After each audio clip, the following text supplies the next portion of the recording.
I've just been trying to acquaint myself with the psychological models of certain personality disorders, which are, by definition, the disorder is just essentially a set of symptomatic behaviors.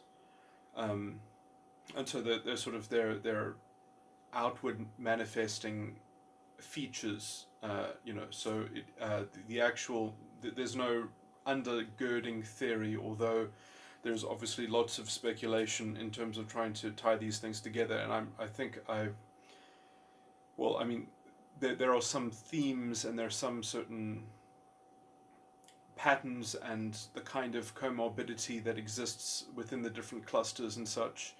Um,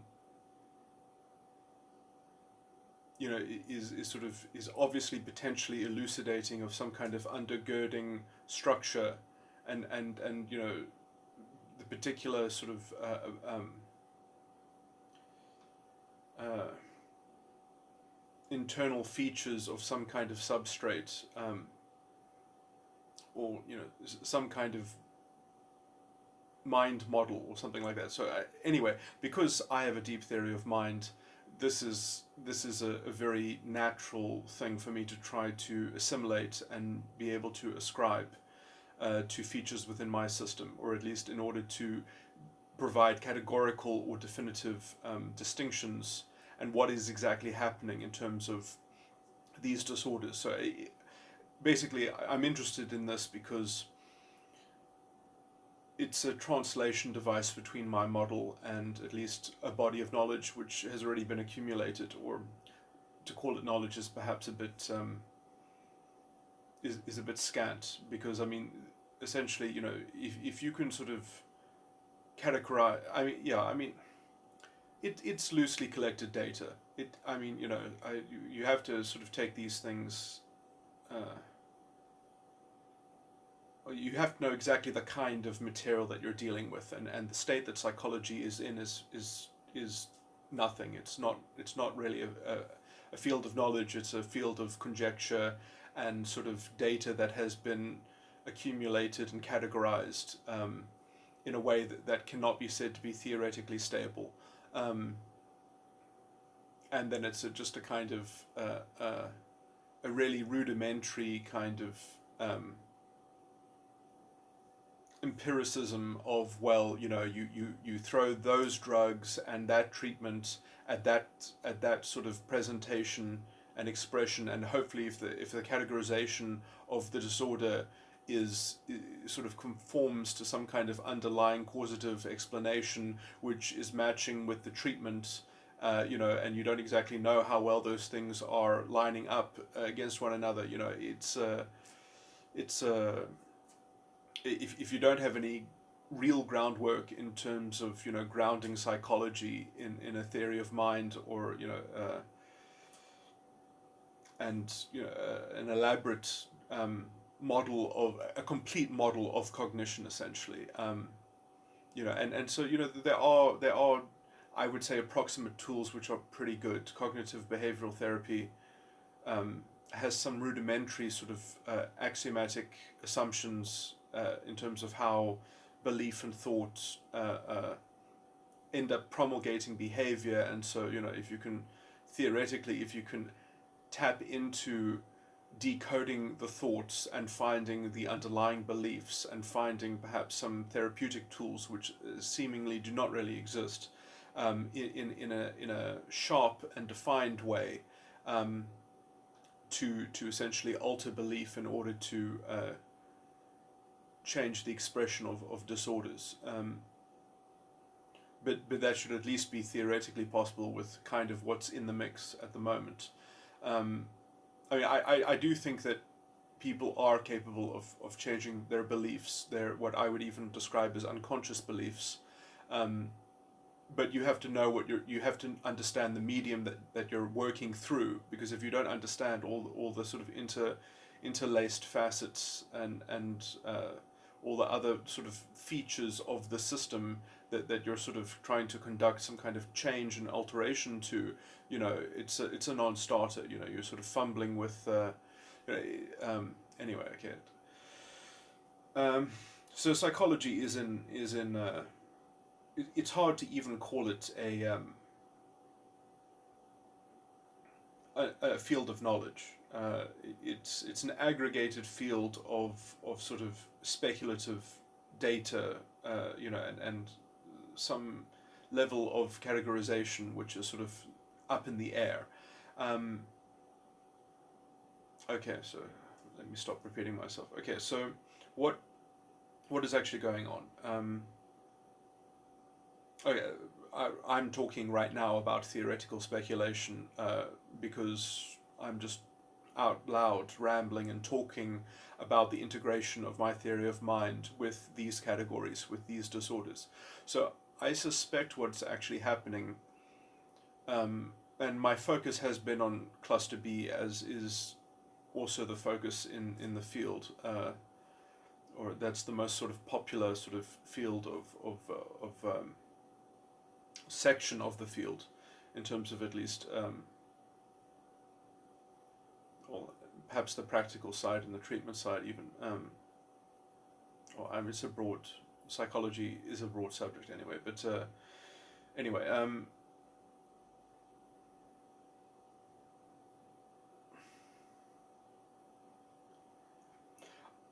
I think, I've already sort of described some of these mechanics before, that all of these disorders will be traceable to essentially generic mechanics that have to do with how the sides of the mind are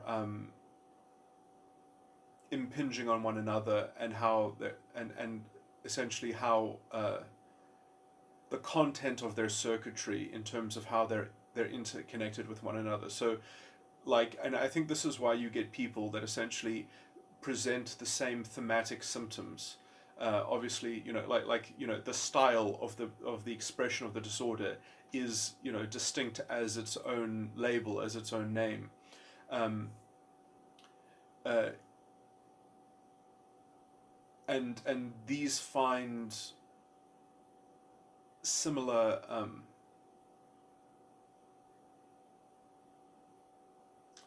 because of the kind of the internal impingement,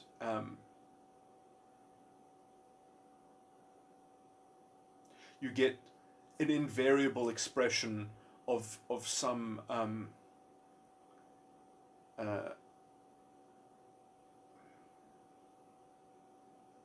at least identifiably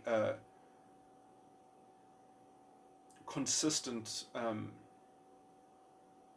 metaphysical sort of theme. Okay, and I have tried to give some examples of this, when I'm talking about the particular parts of the mind. Yeah. So I mean, I guess the thing is that there are two webs that go through the system of the mind, at least in terms of how I've tried to translate this and explain these things, is that there is a prime epistemological circuitry, which essentially you could say is the basic and first instantiation of the mind structure, and then there is like a second circuitry which then sort of fits in on top of that, which becomes a kind of revisionistic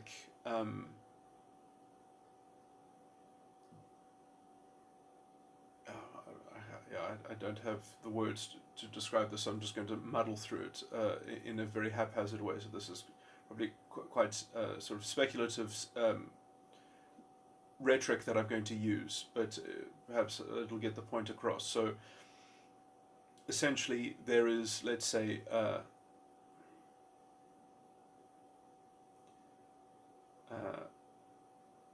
somewhat of a prime and almost fixed rubric and rudiment of the structure of the mind, and then there is a disintegrated, essentially, contended superimposition that essentially layers on top of that original position. So the original position is fundamentally lost, but in the metaphysical sense, in terms of the subtext of whatever the disintegrated mind's model of itself, or the mind's, let's say, almost its own sort of utility, and its own bearing upon its own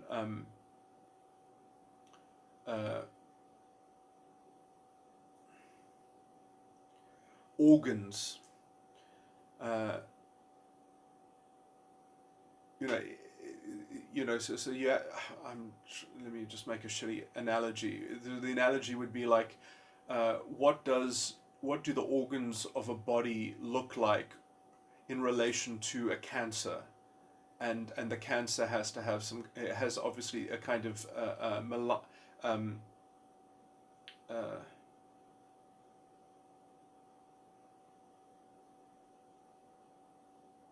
the cancer will probably contain some form of instrumentalization in terms of how, and this is obviously a metaphor, in terms of how it might model and map the organs of the body.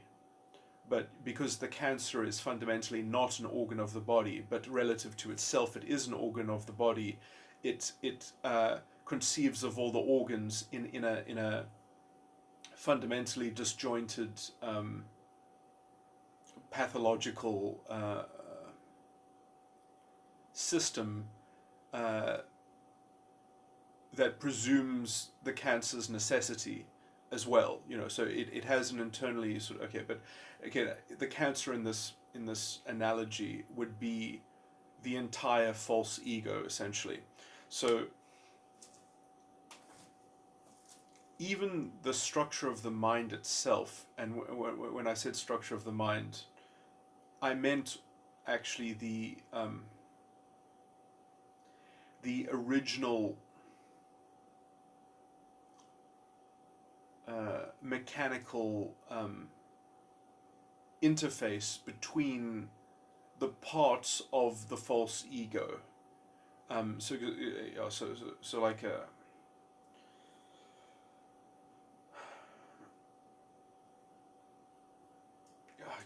I guess I'm actually, I've just messed up, I guess, too much. I guess let me just distinguish three things. Okay, so there is something like the actual metaphysical kind of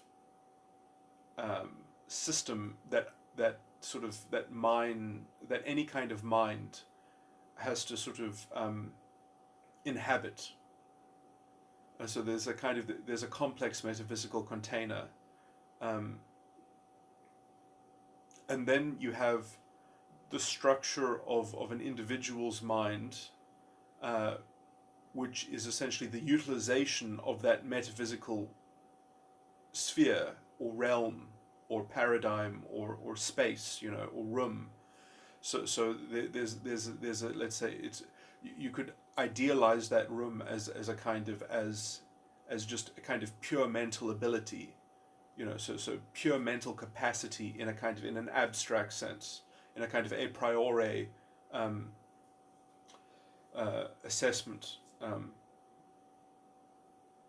So there is that ability, there is that metaphysical a priori mental sort of paradigm, and then there is the utilization of that, which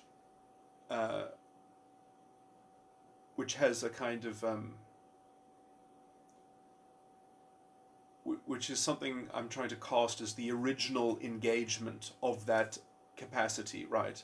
So that original engagement then produces a secondary consequence, a secondary paradigm and experience, which is fundamentally, to use my analogy again, which is like fundamentally a cancer, both a cancer in the proximate sense, it's a cancer to the original implementation, because it actually, the original implementation uh,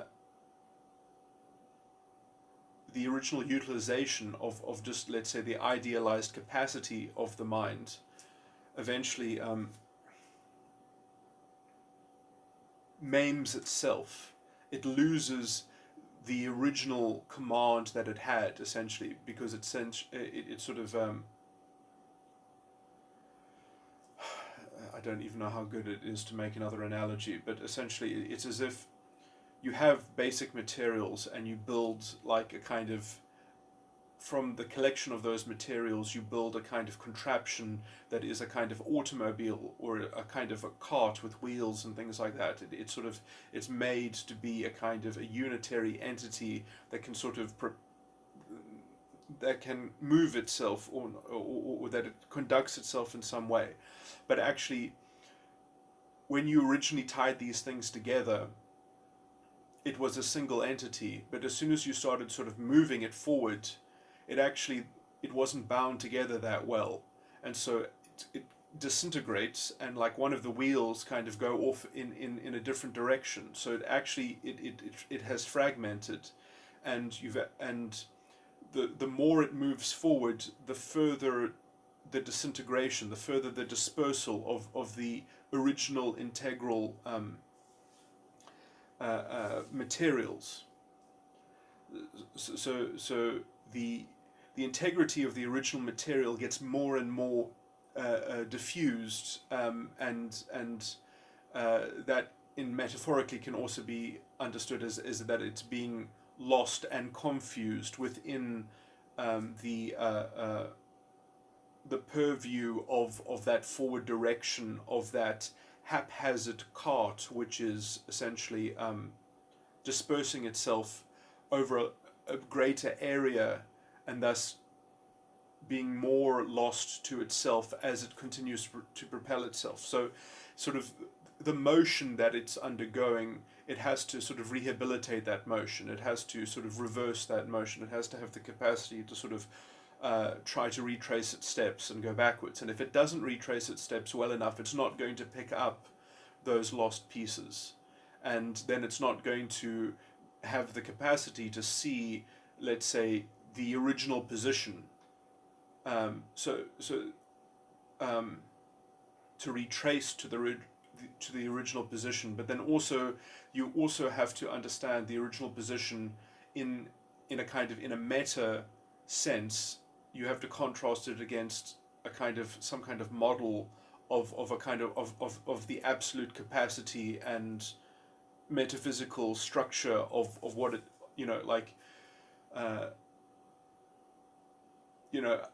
and the only way that I can add that to this analogy is that you're not going to make a holistic automobile. You're not going to make a holistic contraption that is capable of self-propulsion or something like that if you don't already have the ideal form in your mind, if you don't already have the kind of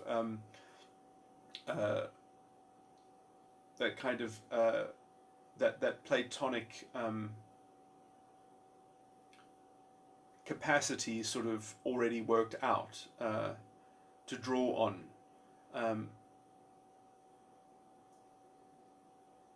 Okay, anyway, that could be okay. So that aside,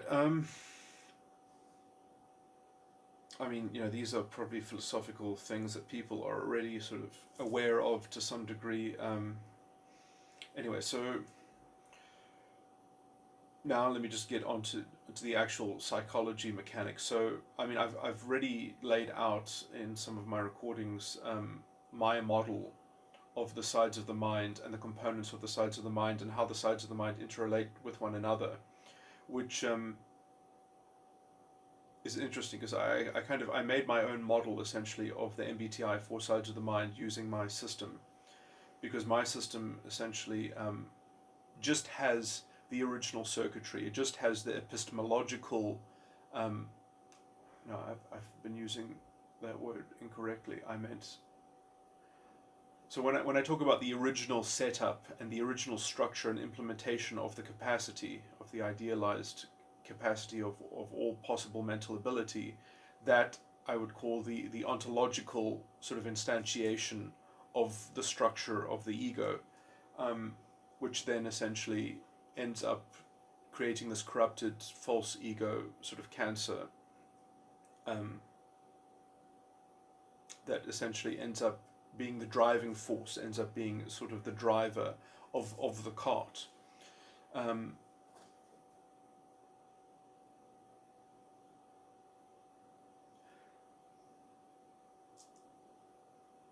So essentially,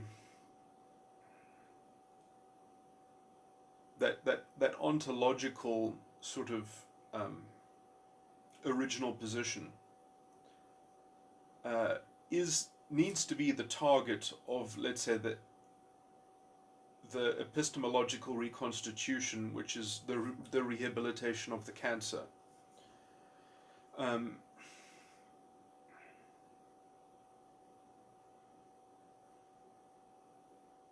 So ontologically, you're actually moving the cart backwards and picking up the missing pieces that have essentially fallen off in the disintegration, and sometimes those pieces don't just lay where they were jettisoned. They have continued on their own trajectory, and so in order to actually find them in that trajectory is a bit mysterious when you don't have recourse to, let's say, the kind of the original notions of the mental capacity. If you don't have that metaphysic worked out, then so you're sort of working on all of these things simultaneously, and so it's always sort of a bit mysterious. But essentially, I do think that you can almost relate it. That there are three things in content that are being contended simultaneously. You have essentially the idea of the ontological original position, which has gone awry.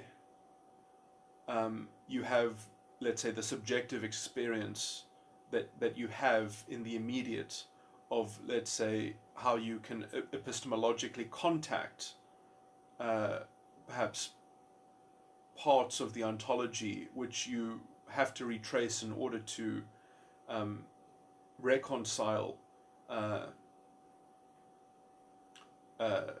your internal integrity and which essentially can only be done with that kind of transcendent metaphysical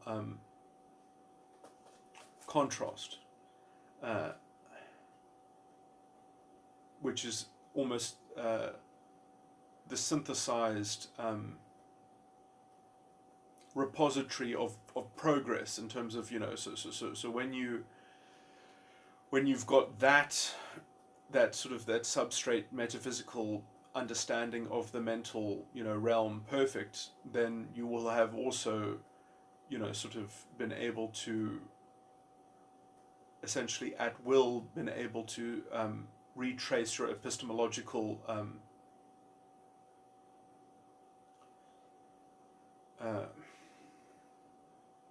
or rather retrace your ontological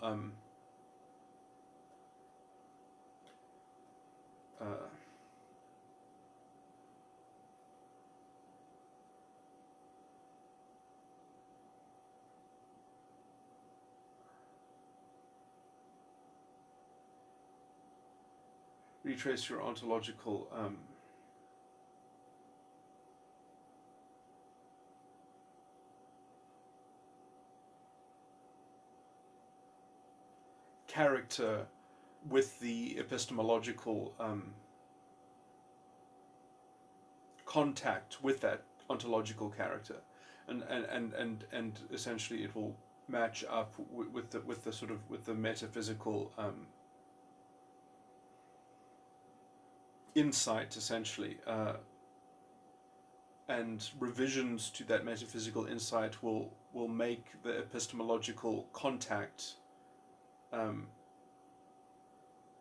will make contact from the epistemological line of sort of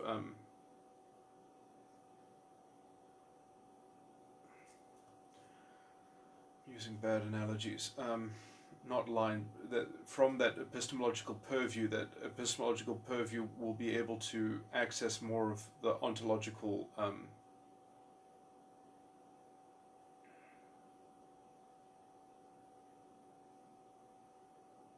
going to say this word in the wrong tense. The ontological reconstitution of your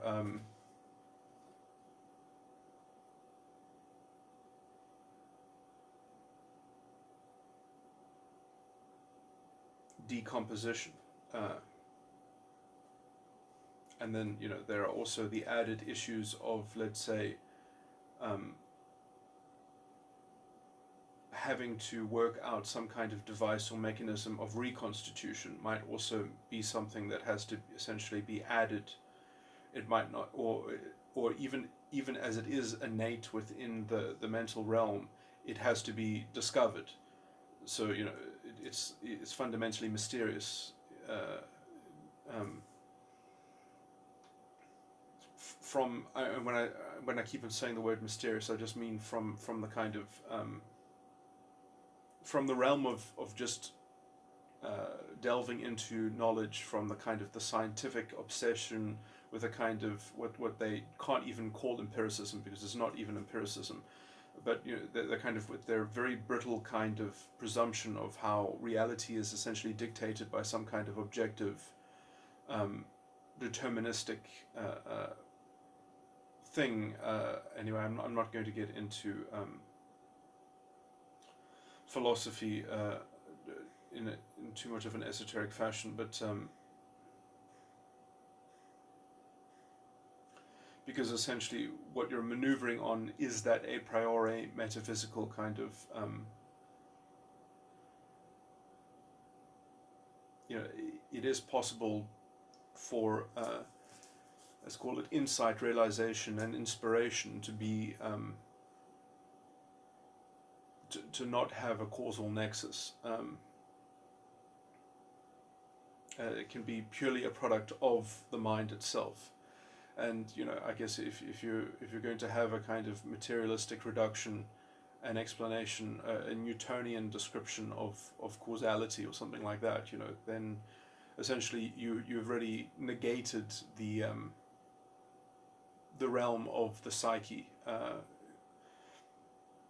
and you have relegated it to some, I don't know what. I mean, you're going to have to fashion some kind of stupid authority to sort of base your claims in, which are going to have, the kind of, that is fucking mysticism. If you really want to see mysticism, because I just talk about something being mysterious, and I mean that in a technical way. But if you want to see modern mysticism, just go look to how people fawn over Sam Harris, and how neuroscience people are essentially regarded as the sort of the harbingers of some ecstatic revelation, that we just need them to work out exactly how statistical quantum things impinge on brain states or something like that. It's sort of anyway. Okay, this is all a huge tangent, so let me just get back to talking about disorders. So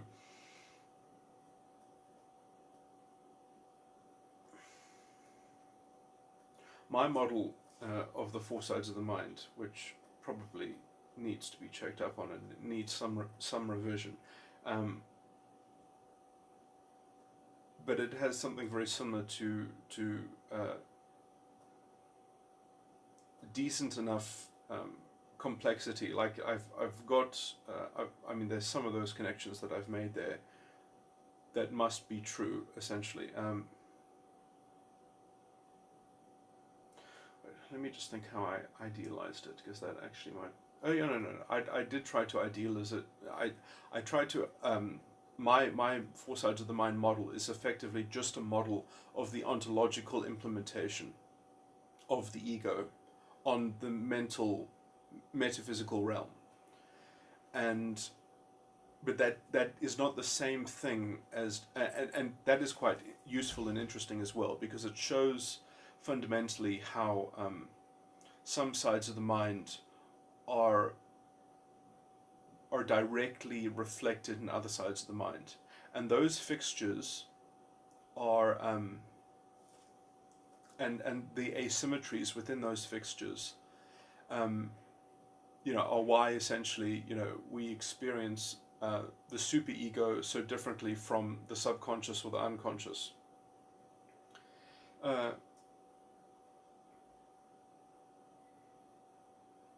And there's a kind of interlocking system within these elements.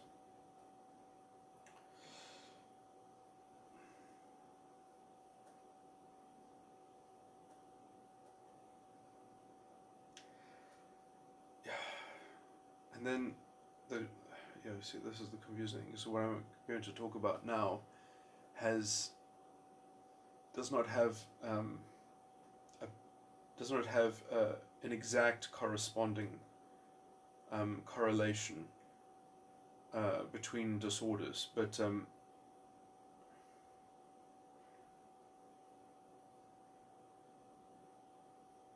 there's going to be like a semi-correlation between what I'm about to describe and the manifestation of disorders, but you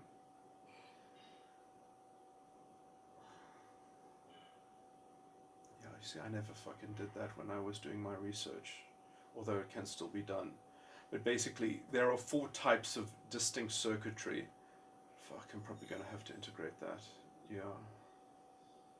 Didn't think about that. So I was just idealizing, essentially, a basic model of the mind, but I should have actually ticked onto that sooner, that there are fundamentally 4 different types of ego circuitry.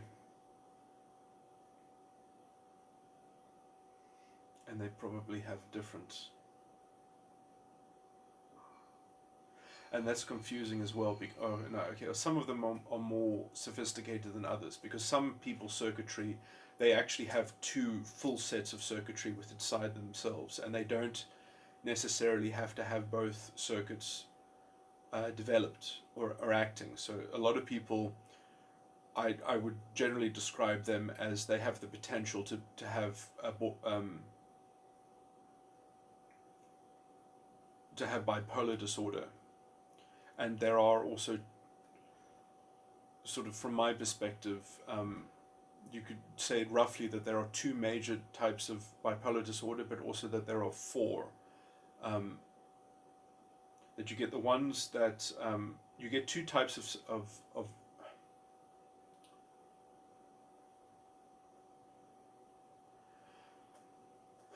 you get full double circuits, and then you get single circuits that have double judgments, and you get single circuits that have double perceptions. And I mean that in a kind of technical jargonistic way, so that doesn't mean perception and judgment. That just essentially means that for every initiating I just call them perceptions because I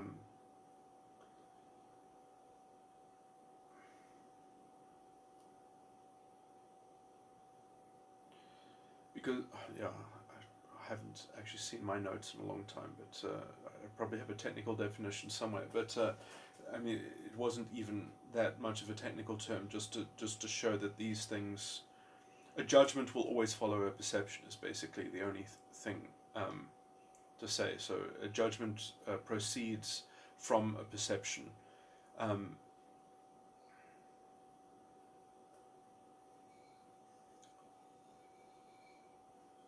And so each perception is the initiating factor in a side of the mind, and each judgment is a correlating. So the judgment will always take the perception into account, and the perception will essentially coalesce itself based on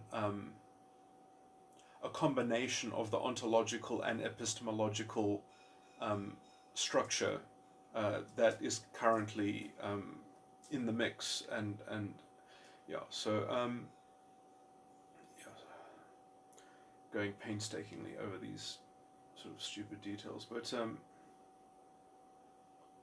anyway, what's my point about this? And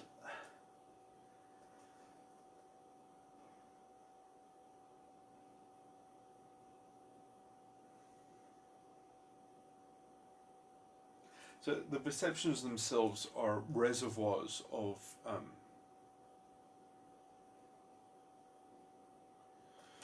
what's the word?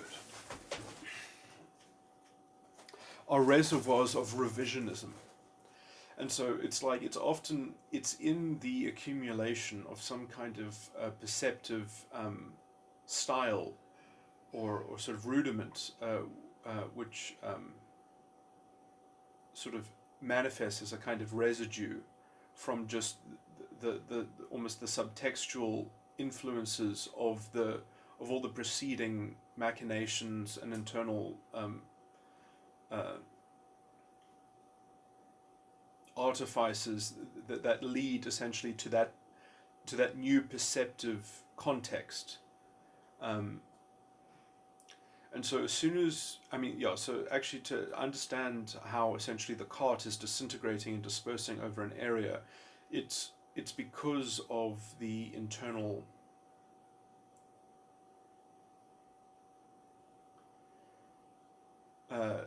disjointedness between the perceptive reservoirs, as it were.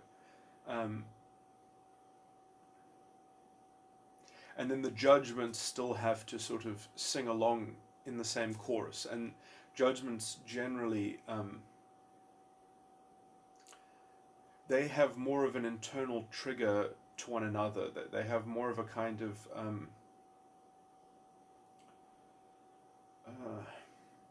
fluid, subjective, immediate feedback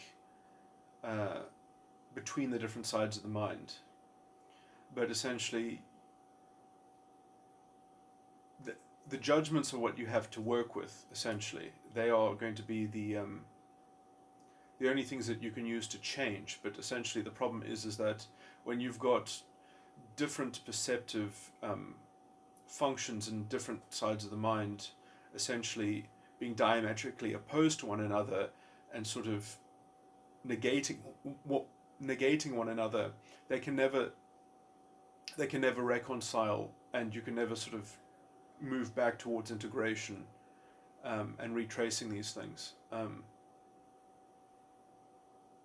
And this is why, for instance, in the Christian scripture, there's so much talk about self-denial and self-sacrifice, hypothetically, and even hate of the self. Is Jesus says, if you want to be worthy to be a disciple, first you must hate your mother and your father and your brother and your sister and even your own life. That if you do not hate your own life, you're not. It's not. That just makes you worthy to be a disciple. That's the prerequisite step, and that is essentially the only way that you can start to get to massage these perceptive reservoirs and their internal contents, that you can get them to actually start to align with one another in such a way that they can eventually all be folded in and collapsed, and you can sort of get back to a place of hopefully an enlightened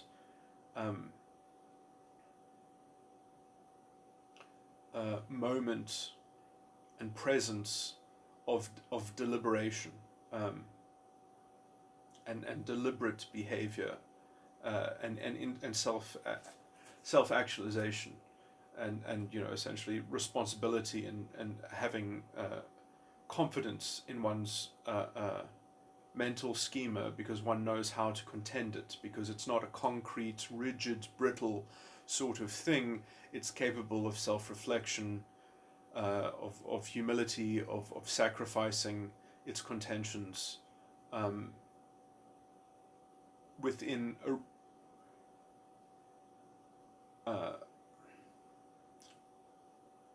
with a certain consistent outlook and teleological character, which is always hard to describe, because as soon as you describe it, you create a kind of feature which is going to sort of cast a kind of false binary or dilemma, which will be impossible to, this is why the spirit is often called the quickening spirit. It's not called the good spirit, and this is why there's so much inconsistent scriptural language, because you have to understand what it's talking about in the context. It doesn't, and this is why it mismatches itself, because it talks about the spirit of love, the spirit of truth, the discerning spirit, and then it says that you have to also hate as a prerequisite to understand this stuff. So it's and it talks about the dark sayings of the Lord in Proverbs, for instance, and it talks about the spirit of understanding and knowledge and judgment, but the knowledge of good and evil is a different sort of thing. So there are all these subtle, nuanced distinctions that have to. Anyway, let me just jettison all of that. Okay, so perhaps I do have to rework my model of the four sides of the mind. I think I did actually have an inkling of that when I was doing it, because I was thinking that, no, I even said it in some of my recordings. I said, I think I even said that some people just don't even have certain, they have like less judgments, and that some people have judgments that are effectively that take up multiple slots. Anyway, these are all things that have to be looked at some point more meticulously. But it is problematic trying to uncover exactly that representation of, because I have the ontological flow. I guess it's because I don't understand exactly how to translate my 17. I should have tried to find more confidence in doing that, but I'm still working on trying to ground the dimensions, the components of the dimensions themselves, in terms of, I used to have lots of theories about how they become pathological. I need to look at those again. I actually just found the notes for them, for that work. So I need to get back onto that. I started, before I made this recording, I had this idea, which I'm going to mention it now, although it's different from this current idea that I had, which was that essentially, because I remember one of my conceptions of how the dimensions themselves become fucked up is because one of the segments of the one dimension gets substituted for a segment of another dimension. And because you have this conflation between two functions, you end up with something approximating the definition that I have of emotional tones, which are the actual circuitry between the sides of the mind, which is essentially like an emotional argument, which has a specific cognitive signature and a cognitive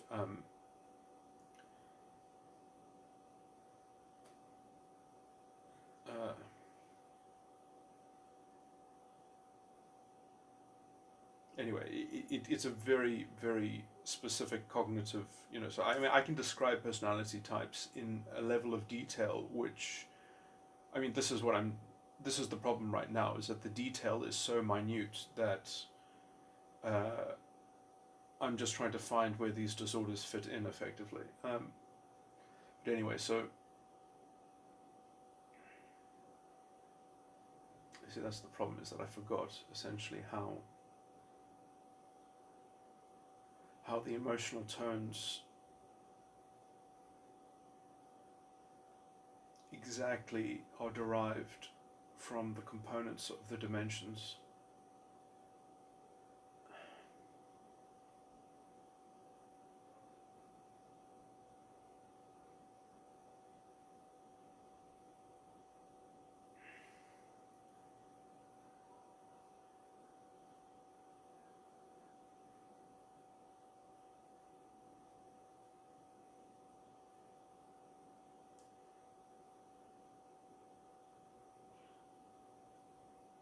See, I still don't know if the emotional tones are something of a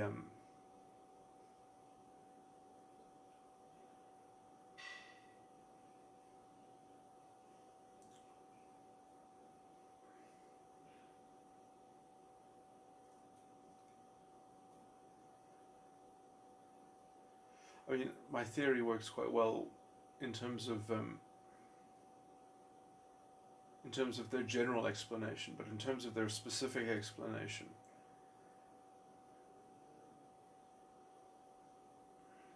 it obviously it starts with one dimension, and then there's a cascade effect.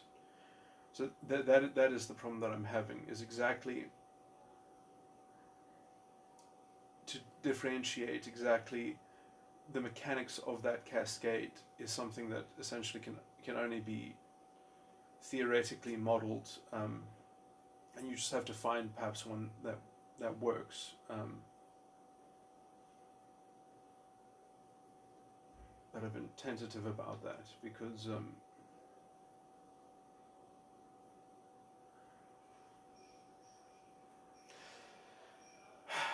I also don't know where the false ego actually starts.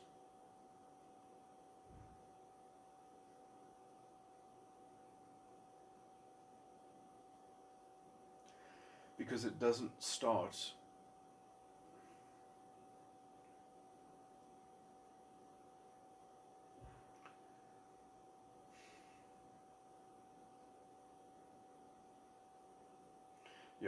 trying to retrace the ontological thing.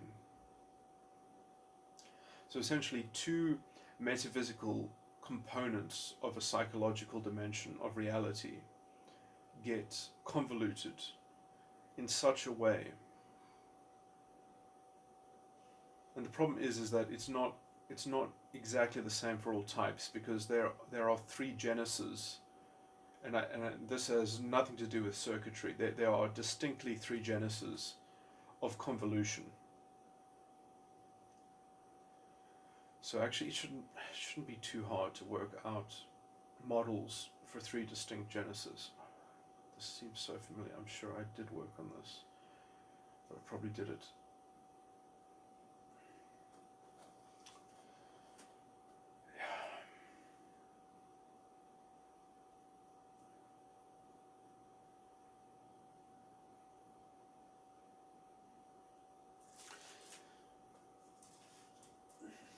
See, the problem is that I identified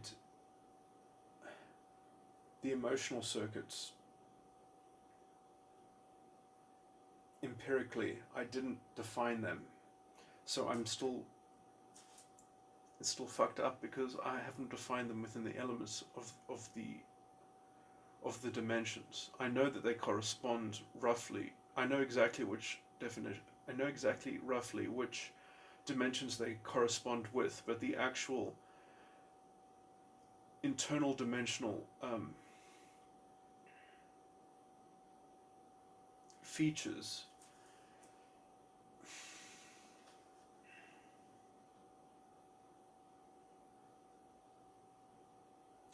problem is that they're all over the place. They don't it's not a obvious cascade. The cascade occurs on the metaphysical sort of, it's kind of like the kaleidoscope effect. You don't get the symmetrical kaleidoscope unless you have the mirrors that sort of bound the expression and frame the expression of what looks like a internally consistent pattern.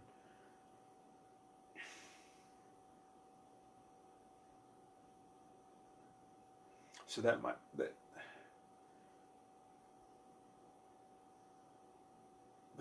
you see, the importance of the internal mechanics of the dimensions themselves, the internal features of the dimensions themselves, is because without understanding that metaphysically or contemplatively and translating it to the emotional tones,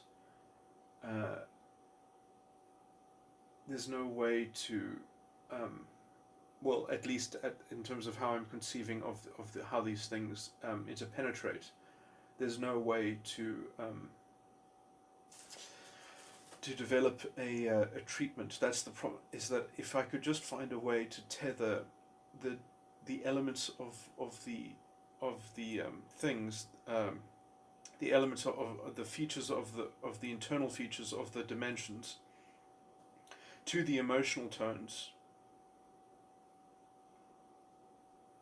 and obviously that's the problem, is that I don't think it necessarily should exist, because it could very well be a conglomerate of dimensions in different various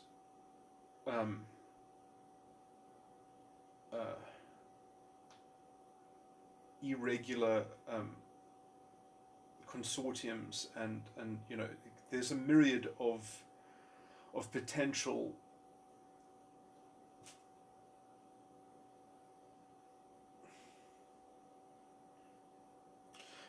but there was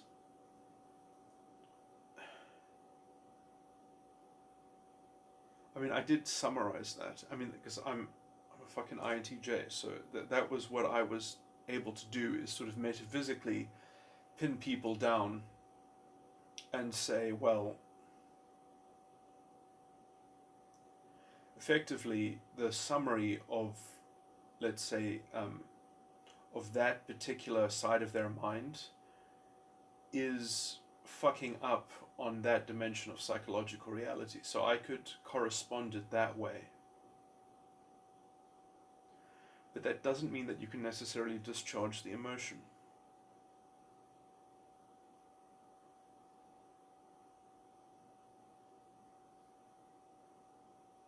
In as much as you might be able to explore contemplatively a kind of illustration of an idealized non-pathological version of that dimension of psychological reality, which again has no immediate interface with the emotional tone.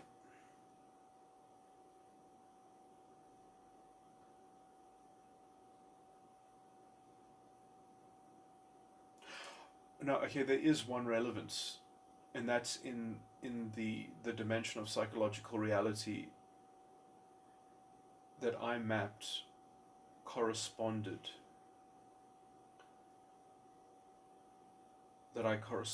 to the death. So then if you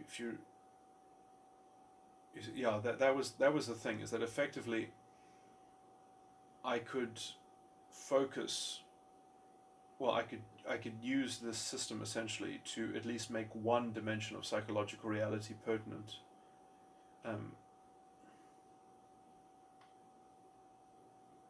So then it was just the idea of sort of ontologically retracing which one is the linchpin, and then just trying to deal with that dimension in isolation, which turned out not to work that well, because it turned out that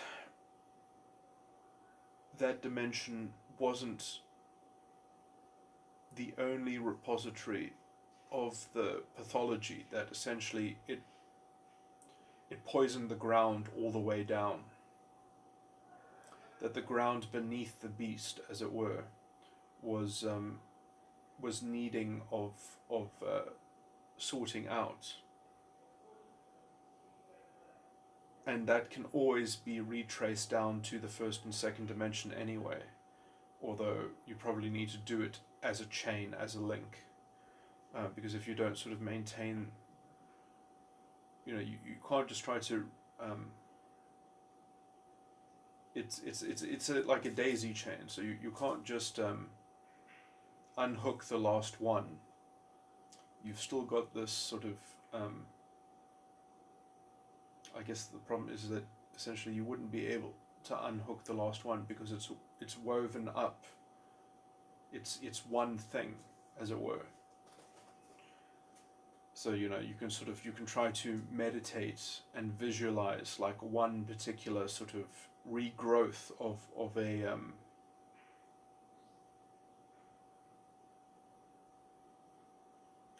self-conception.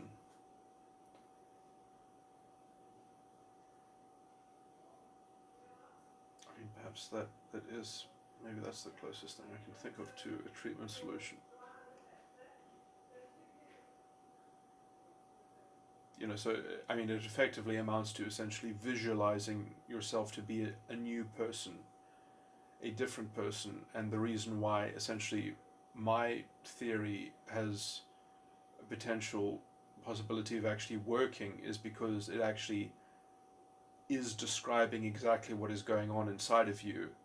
And so because you've hit the nail on the head, you can actually essentially dig around it and dig it out of you.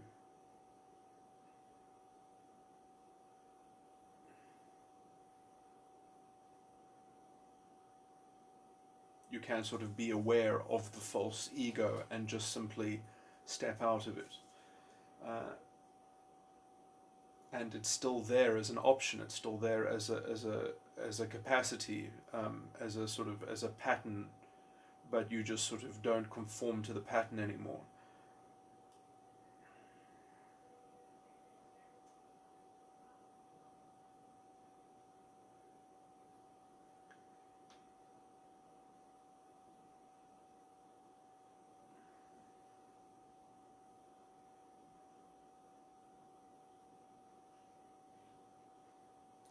And I mean, you can also be aware of the sort of the consequences of conforming to that pattern, of the kind of the self refutation and the kind of the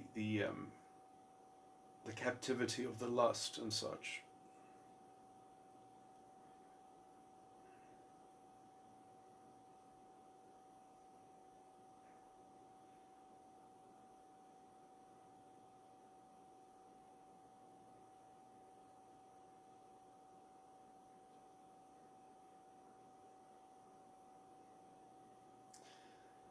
I mean, I went into great detail when I talked about the ego, and it's the ego is really designed to try to find a way out. When I say ego, I mean that in a jargonistic way. I mean in terms of as the ego as distinct from the subconscious and the unconscious and the superego. So like in my four-side model, the ego as being the most I think a lot of people are actually more conscious of their subconscious than they are of their ego, but anyway, the ego is quite unpleasant. Anyway,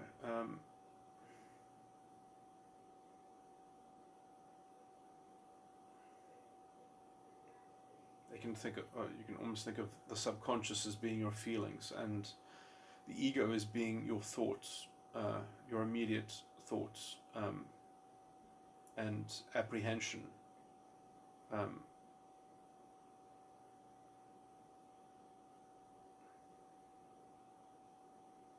mean, thinking slightly wider, I think, then. But so I mean, also the apprehension of your feelings would be your ego sort of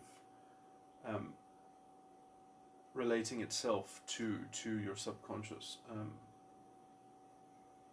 Anyway, I've got long recordings of going into the different sides of the mind. I'm not going to rehash that.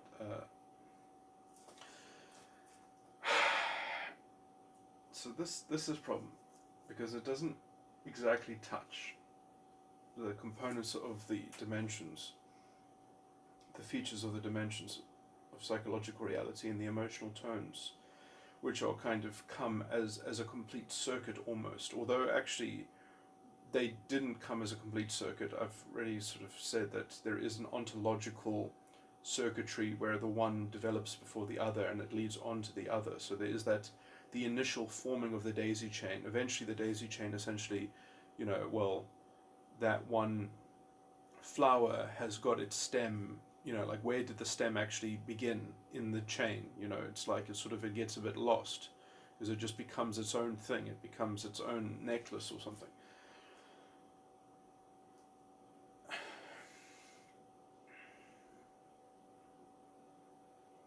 And then as it conceives itself as its own thing, then it says a revised truth about itself, which the last judgment in the link has the internal purview to kind of abrogate beneath itself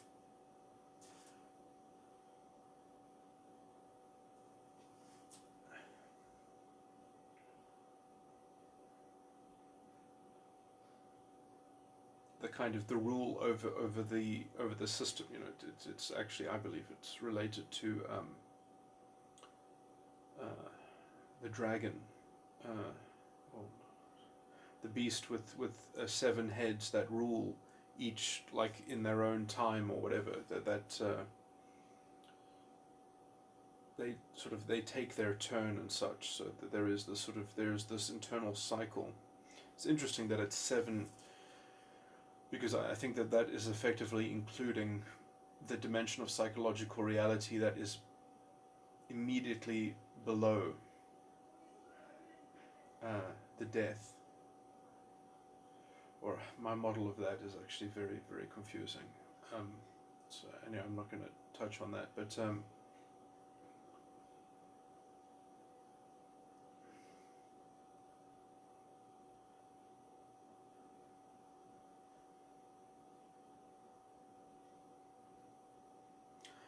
it was that confusing model that actually gave me. I need to double check to see if the emotional tones can be extracted from that model. I never looked at that because I just presumed that they wouldn't line up.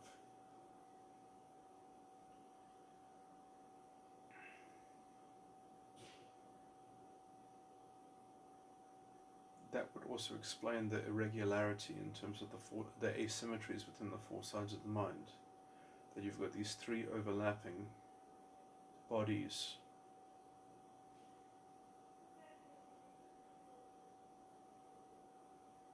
Yes, that's another sort of thing to look at. But then there was also the other speculation that I had.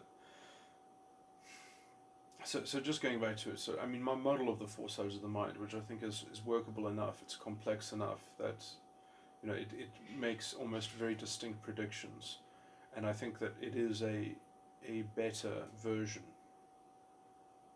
of MBTI. I mean, because the functions in the slots are completely different. So it'll be, and as far as I can see, I haven't looked too deeply into it, but the types that I've looked at, I've said, these describe people better.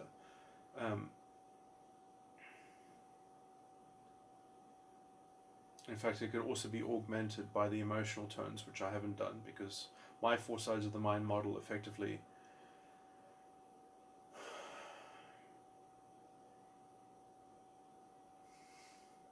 this could be too confusing to say on the recording. It doesn't match up with the emotional tones. But they do have consistent. How do I say this? Is that the Socionics has often been described as a model of motivation, and MBTI has been described as a model of information processing. My 4 sides of the mind model is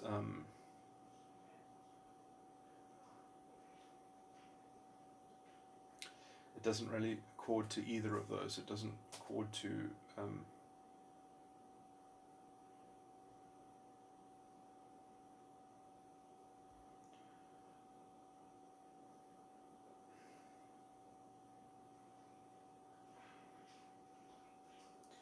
So that's problematic to describe.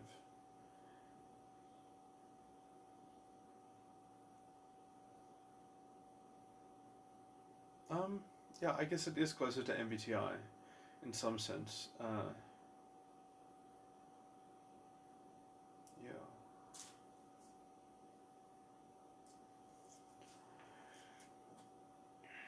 In some sense, but you see, like in terms of the processing, there's a much richer and deeper distinction between cognitive functions because, yeah, so like I have more than one of the same cognitive function. So because there's more than one type of introverted feeling, there's a distinct when so in my four sides of the mind model, there are distinct functions essentially that are more distinct than just the 8 cognitive functions. So that lends it a further depth, which has a kind of enneagram quality in terms of its interpretation.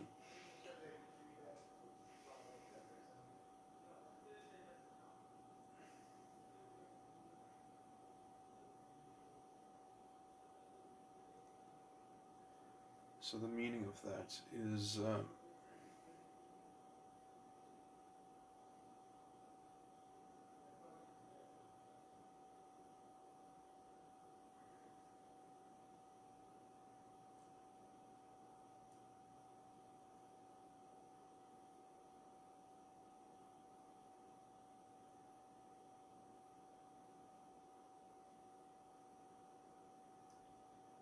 was I just saying?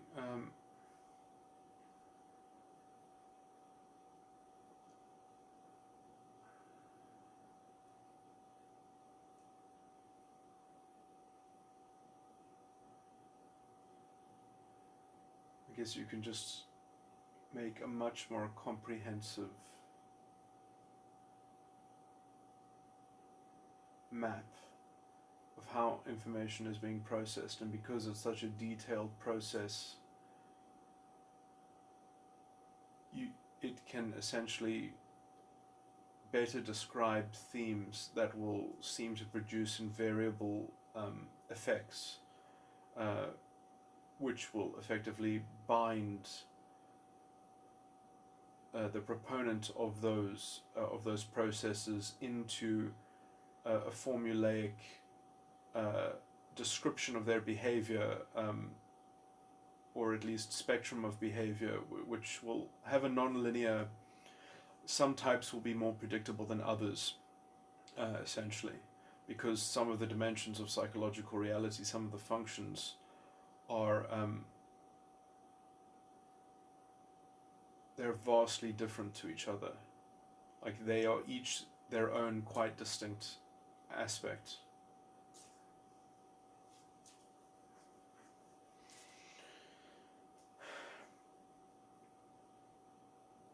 And then the emotional tones are more of a representation of the internal ontological narrative of how those 4 sides of the mind actually originally pieced together.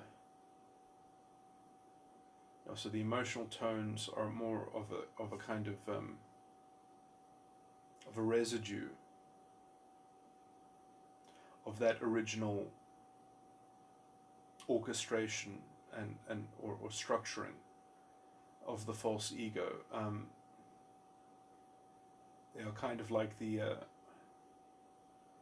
aftermath of the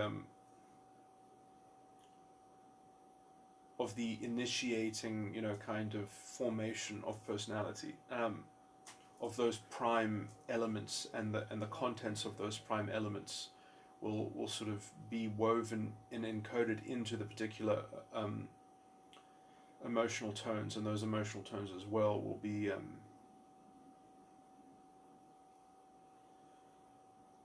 be fundamentally strewn into the initial thing, the very sort of the seed of the false ego, which you can imagine is being planted in the metaphysical conception. It's weird because there is this idea in which almost the epistemological cancer of the immediate thing is somewhat envisaged right at the start. At least it's hypothetically envisaged. It's like it's conceded to, it's chosen.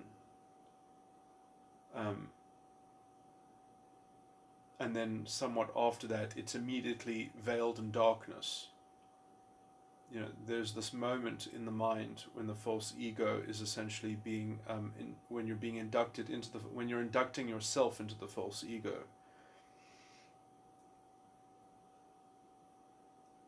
Where you are communicating essentially with the spirit of your future self,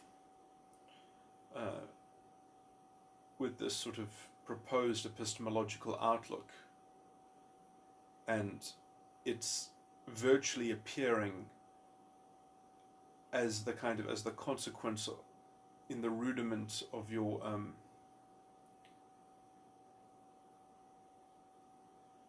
metaphysical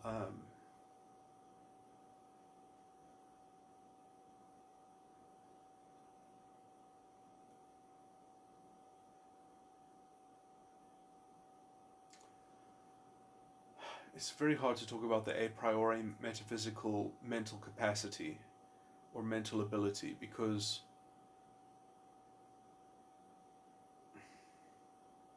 it exists ideally, abstractly. It doesn't exist. It's a capacity, it's a potential, as it were. And so in some sense it never changes, its potential never changes, but your vision of it is obscured. But essentially you have that as an imprint. The contortion that is imprinted upon you, that then you become conditioned by, and then you eventually grow up to be the thing that you have essentially already had chosen and assented to, and then essentially veiled to make it essentially a kind of a self-fulfilling prophecy. This is the notion of the false prophet.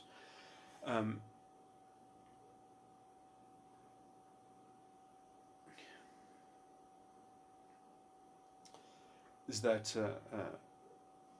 the false prophet is the spirit of the false prophet is this false ego that is seducing you into always becoming it as an object, as a model. And we even have it in the English language. Object is the end, is the goal, is the purpose, is the object of your will.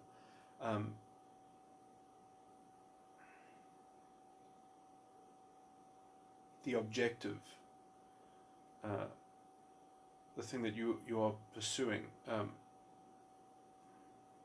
So it becomes essentially the only real metaphysical object, and it displaces capacity and ability by veiling capacity and ability to produce that object. And that object essentially then makes you a slave, and you are captive to its image. And you get trapped by the image thinking, essentially, of this identity which exists as an object in your mind, which effectively rules over the future and therefore issues expectation, the feeling of an expectation of what the image promises. And so as you are working towards those enjoyments and those experiences, you are never living in any real sense.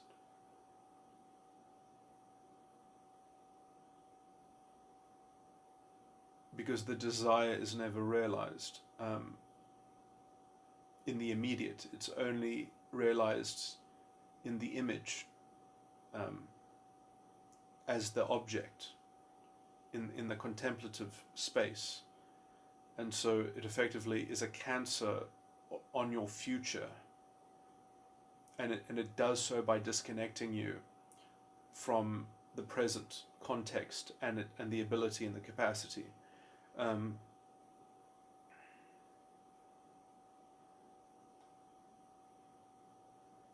So you are a slave to your future self, and the lie is that it is your future self, but it is only your future self because you chose it to be the object of your future self. This is a bit strange, but your future self in some sense is actually the Holy Ghost. You're never supposed to see an image of it. It's always supposed to be in the midst of life. It's not meant to be manifested as an image. That's why it's a ghost, because it should haunt you. It should give you the correct amount of insight into how to treat certain matters, how to have a certain kind of... In fact, the core of the Holy Ghost is the sanctity of the internal spiritual domain. Without... Fundamentally, it's a form of extroverted intuition. In my system, there's more than one form of extroverted intuition, but it is actually a form of extroverted intuition that essentially deals with the mind and the framing and the conceptualization of things, like the sort of... and essentially displacing the Holy Ghost with this object then means that you have an external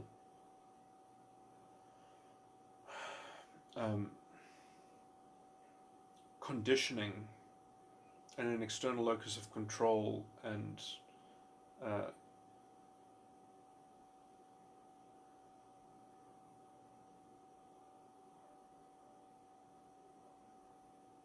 an external grounding to your internally contended contemplative framework, because everything can only be known in relation to the object. And so this is the corrupt seed that manifests the pollution of what I generally just call false ego thinking, of which there are many themes that intellectually can be sort of seen as reinforcing each other. Determinism is one of those themes. Fatalism is one of those themes. This is why you have so many people that are so interested in essentially the scientific worldview.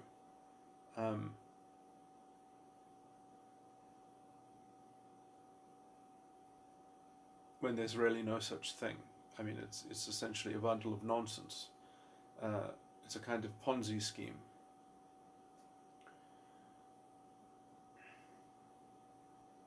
I mean, even by its own accounting, it has actually debunked itself. It's no longer empirical.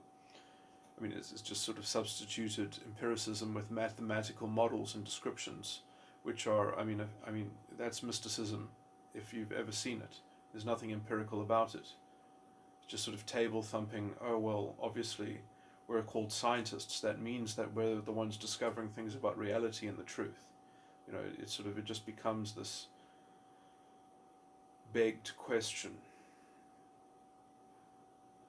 But I mean, that's the problem, is that as soon as you've got this external I and this external necessity of camouflaging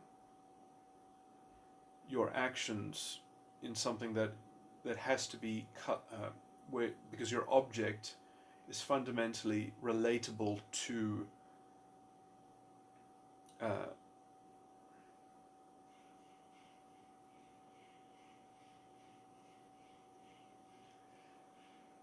this is too complicated to say it, but is related to a temporal convolution. So that essentially you're trying to import the future into the past and the present.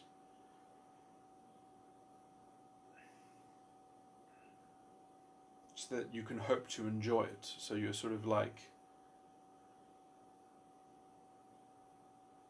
all joy essentially comes from a hypothetical contrivance in the mind. And I mean, the ego is very much aware of this. This is why many people essentially escape their ego by just continually trying to prolong their experience of the subconscious. And this is essentially what eventually drives people into more and more pathological forms of thinking and deterioration, because they're not being responsible and they're not trying to recollect and sort of, they're just basically trying to find a form of stable disintegration. And relatively speaking, perhaps there are benign forms of this. There are compromises and things like that, but what I'm describing is basically the difference between actually having a kind of robust civilization and one that is merely trying to endure the calamity of its own inhabitants. I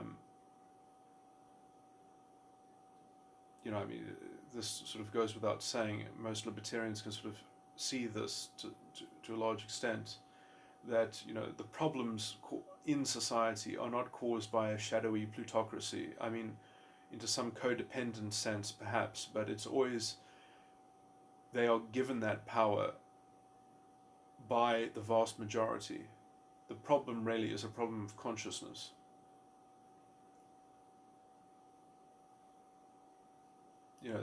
There's always some trendy, revolutionary, edgy, kind of thing, and there always has been, and it's always been in great sympathy with the ruling powers. How non-revolutionary the revolutionaries are is always quite astounding.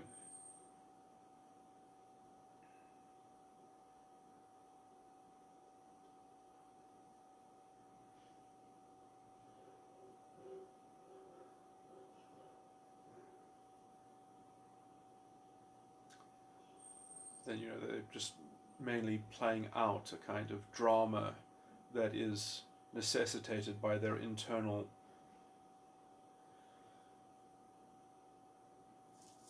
non-alignment, and sort of as a way to sort of escape their sort of internal cannibalism, that essentially they're trying to find a sort of a stable compromise perhaps between their unconscious and their subconscious.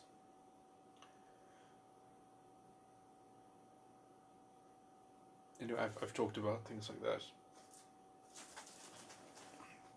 in my explanation of narcissism. Okay, well, anyway, so I started off this recording because I just wanted to describe a speculative model of essentially how all the different disorders can perhaps be described as differing impingements of some portions of each side of the mind working in a seemingly perhaps unstable or oscillating, or within some kind of grand cycle of a slight myriad of different internal machinations that are effectively impinging on one another. So, and I have spoken about some of these dynamics directly, talking about these things, but I would say that this is why I think people appear to have comorbidity in so many of these disorders, is because some of these things will be mutually exclusive in terms of, and some of them will kind of be cyclical, or will kind of have a kind of a revolving door, sort of mechanism. And in some sense, you could say probably. I mean, it probably will turn out to be the case when I sort of try to make more detailed excursions on this, and I have to refamiliarize myself with my four sides of the mind model when doing this, I guess. But you'll probably, I think I'm going to probably end up describing that.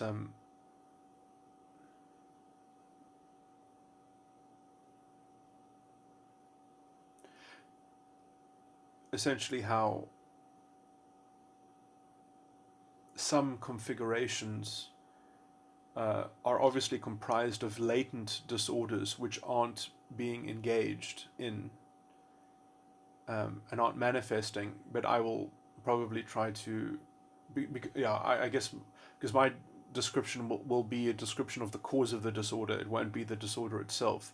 And in the cause of the disorder, I think there will be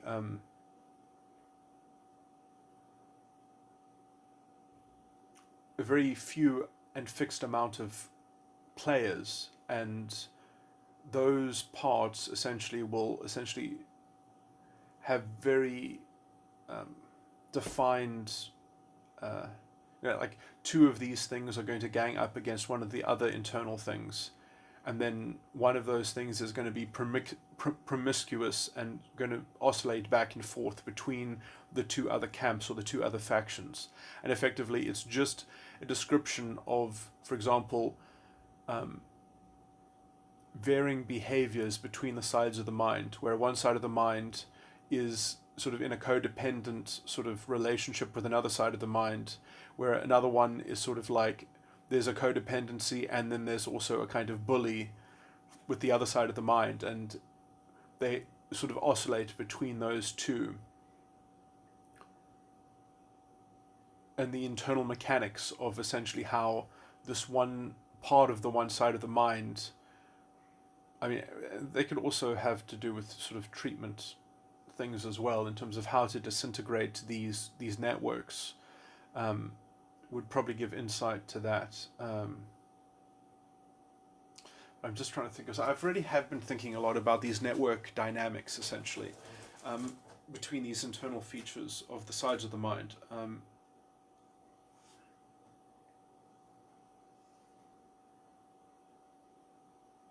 Yeah, so that was the basic idea that I wanted to express, because I do think that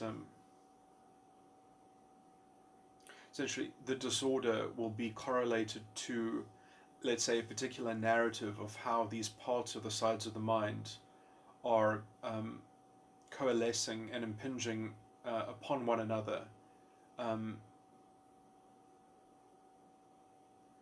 because I have, at least if it doesn't need revision, if I've got it basically good enough or correct enough in terms of the my model of the four sides of the mind, that would also give tremendous amount of insight in terms of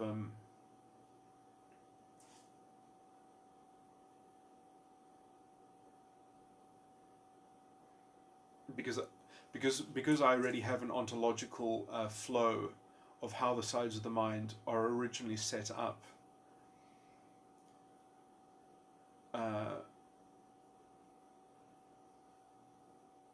You see, the problem is that the four sides of the mind are fundamentally in a tension with one another. So it's like, the basic situation is not health and vitality. The basic situation is internal pressure that needs to be released, or that is seeking to be released. And there's only one good way to release it, which is effectively getting the ego willing to dismantle its own pedestal, essentially, to sort out what's happening in the other sides of the mind. So I mean, often it's the thing is first rehabilitating the ego, and then using the vitality and health of the ego, essentially, to and the maturity of the ego to undermine it. I was going to say as well, this is also fundamentally problematic, because the ego can't actually undo certain things until the subconscious has been exhausted. And that might be the biggest fucking problem of all these personality disorders, is that because of whatever strange mechanics they're doing with their subconscious, the ego never gets to a point of exhausting the subconscious, so the ego can't. Okay, no, that's actually quite a mature state. So, I mean, I would still say, yeah, first you have to rehabilitate the ego, and then you have to get the ego to exhaust the subconscious, and then you'll actually get someone who has any kind of an appreciation for actually developing self-actualization. I mean, many people, I think, can go their whole lives not exhausting the subconscious, and then there is no... well, no, I think that's actually untrue. I think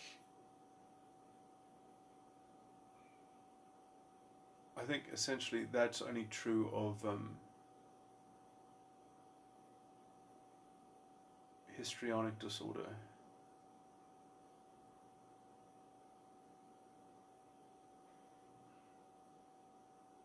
Yeah, so I mean, I think, yeah, that form of immaturity, I think, would definitely be sort of connected to very specifically histrionic, sort of the histrionic sort of stereotype of temperament. But you know, it's because I mean, obviously, it's hard for me sometimes to talk about these disorders because I don't remember all of their symptoms and things like that. Because when I'm trying to think about someone psychologically, I'm essentially intuitively picking up on their sides of the mind and their components of the sides of the mind, and I don't, like, as I've even just admitted, like, I don't have my notes on the sides of the mind, but in terms of like which, I mean, I couldn't tell you right now exactly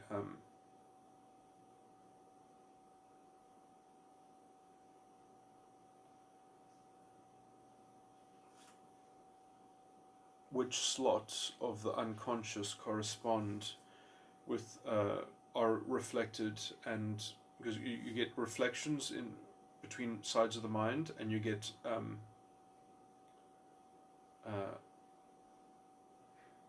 and correspondences, and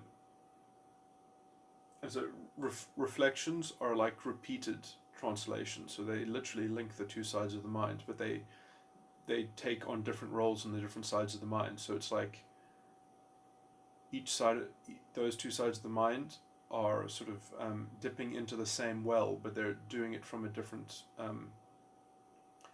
configuration. So, and then you get correspondences, which are effectively like a knock-on nexus, essentially, where the one side of the mind is communicating to the other side of the mind. And some of that communication is also asymmetrical, and there's feedback because the correspondence takes on different roles within the sides of the mind. But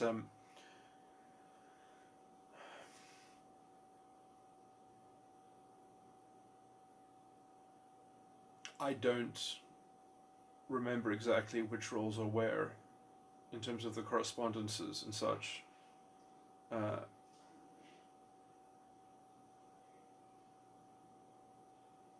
I guess I want to say I'm intuitively aware of it, so that's perhaps quite scary to make that claim that I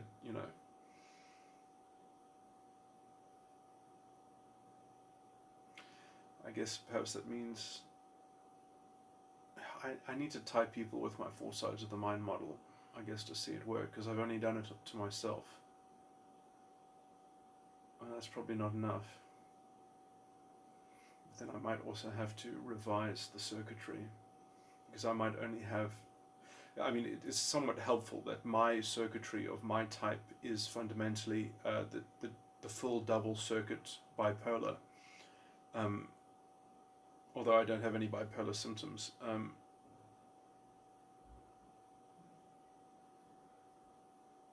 I was under diagnosis and treatment, but I haven't been under treatment in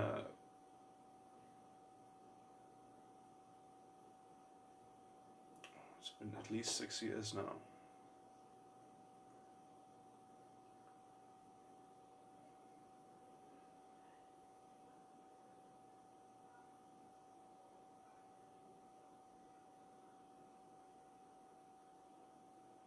And I believe I was only able to escape psychiatry and treatment because of at least my insight on my own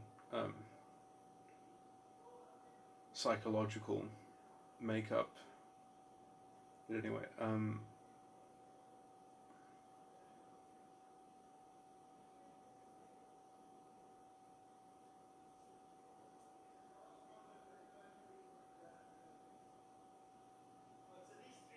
well, the emotional tones are not the same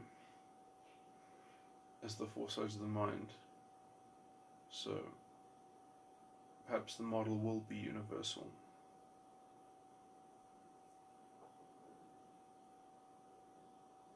Or it might also be a mixture, that some types don't have certain roles fulfilled in certain sides of the mind.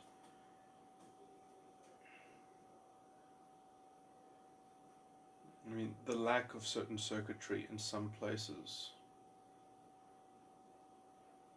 will either create I don't even want to go through the trouble of exactly defining how the mechanism in which how it could be kind of relatable, but a non-linear correlation, because that's too much to go into the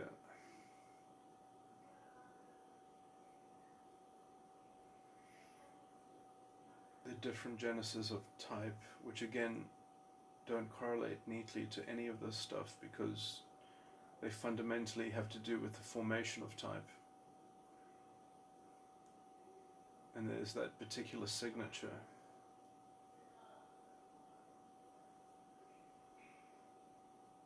Which I've always described has to do with the semantic,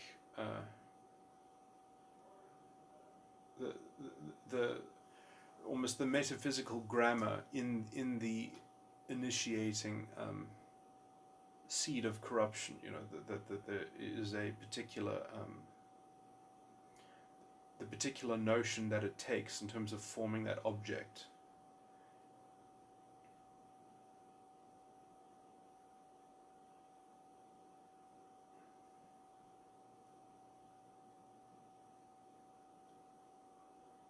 As a metaphysical blueprint in terms of the how the mind's ability is being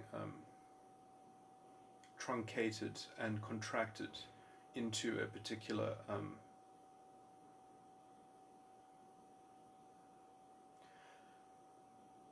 character of personality style. Okay, anyway, I'm going to stop this recording. That's getting too floundery.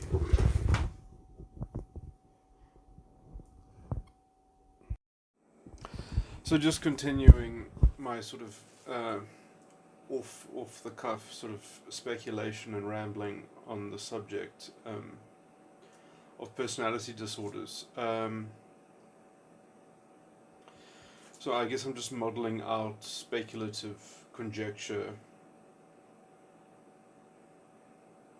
possible valid, well, possible worthwhile sort of conjectures that are worth sort of trying to confirm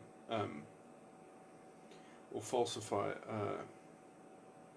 So what I suspect essentially disorders are they are particular arrangements of temperament within the four sides of the mind, within distinct components of the four sides of the mind, which are temperamentally either impinging on other features or roles within that side of the mind, or specifically in conjunction with some other side of the mind, and then perhaps with the confluence of three of these features in a particular temperament that would equate to a particular disorder. And then some of these disorders would be somewhat more unstable than others, or oscillating depending, essentially because some of them can essentially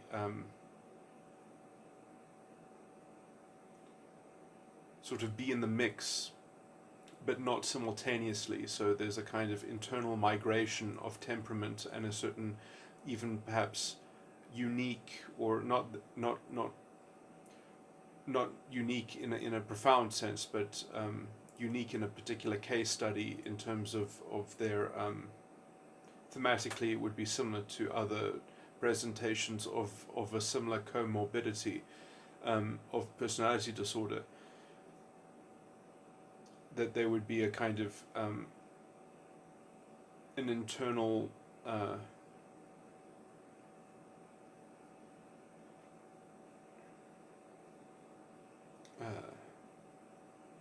unique rationale, perhaps, in terms of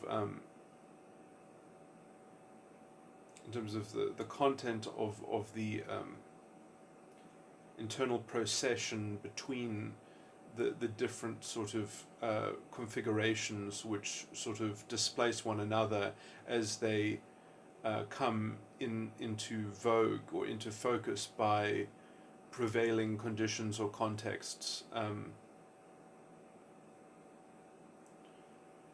which sort of reinforce an already established internal system.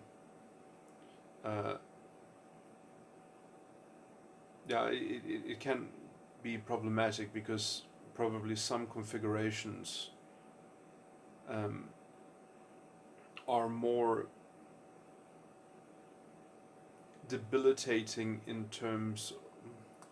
I don't really want to even concede that. I don't really.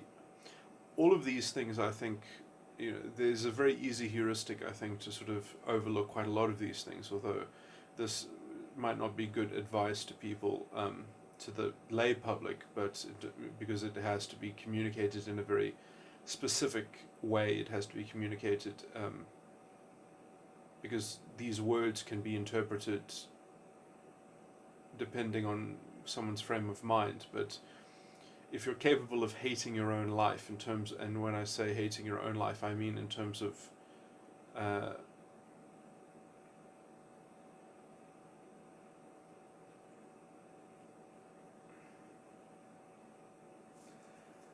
being able to attach hate to objects of thought, and being able to do so in a fluid way, there is an incredibly technical breakdown, which I actually will probably talk about after I fumble through this explanation, and I will give the technical breakdown of metaphysically and philosophically why this is the case. But it has to do with it's somewhat related to the philosophical problem in how logic is conceptualized. The axiom of transitivity is fundamentally not a real axiom. It's completely erroneous. It's not even true. But that idea of transitivity having a kind of objective axiomatic force in things, that means that you can bind yourself into a level of persistent unconsciousness effectively.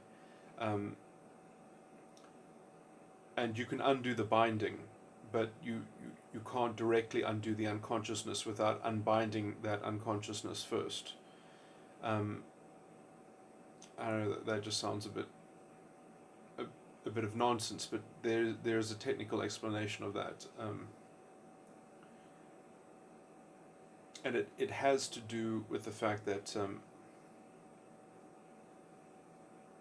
you can be aware of negative similarities. And when I say negative, I mean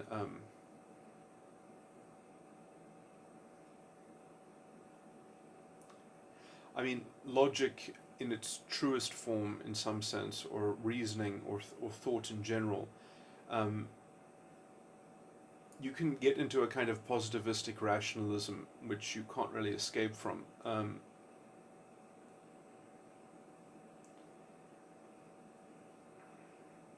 I'm butchering this badly.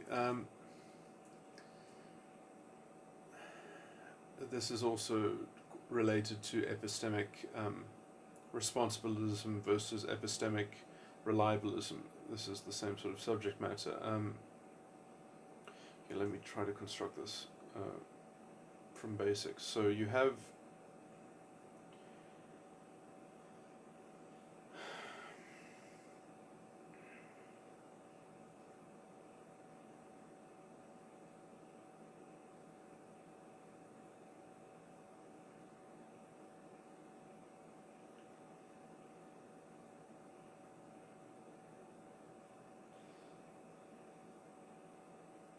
essentially, you can increase your knowledge of negative implications, so that you know that if you take a restriction or a condition to be true, that will have a corresponding set of negative implications. And you can take negative conditions and you can compound them and combine them with different arrays of negative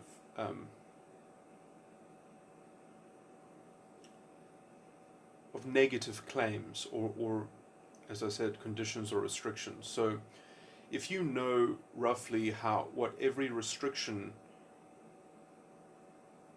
consequently negates, you don't have to believe all of those conditions simultaneously to know how they function in thought. So, and the thing is that you can keep on combining different combinations of those conditions and imagine the subsequent corresponding sort of impact and influence from that particular recipe of conditions. So knowledge, in some sense, in the spiritual sense,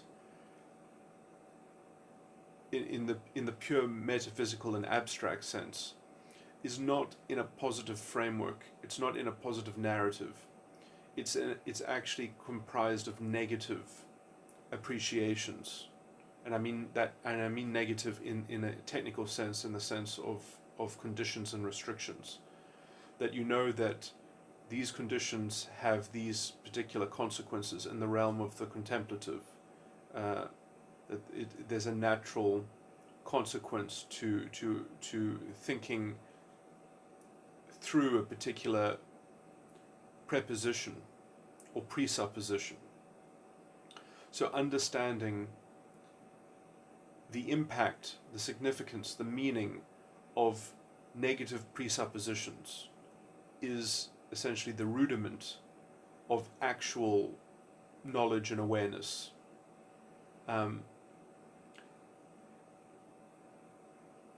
Now, what I've just said is okay.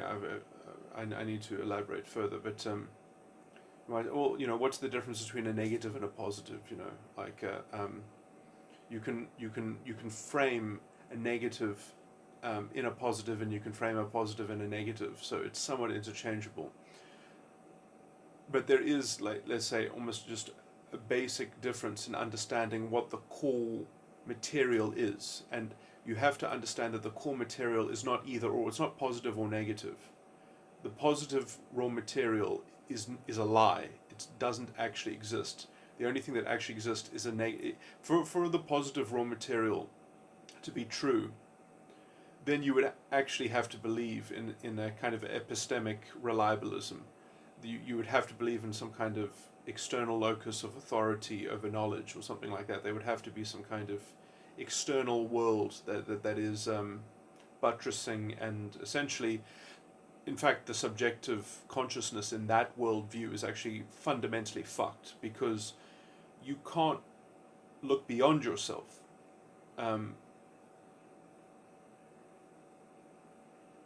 So if you have to, you can't know that you're looking beyond yourself reliably. It's just a fundamental insoluble.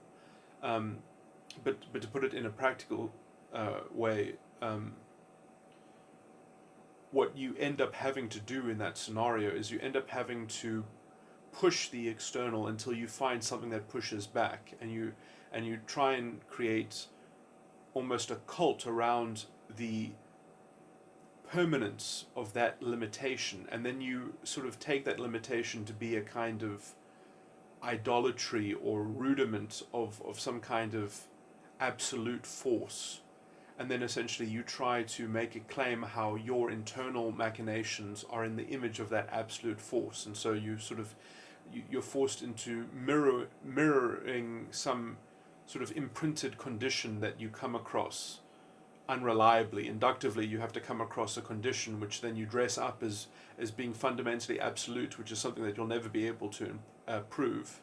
And then you have to kind of make the case that you are kind of in the image of that limitation, so that you're able of having the same confidence in your own internal structures as you essentially presume confidence in that external manifestation of the kind of the boundary of reality or something like that, which you think is sort of that you at least have to hope is in a similar linear sort of interchangeable prima materia with your mental realm and your consciousness, unless you are just going to confine yourself to a kind of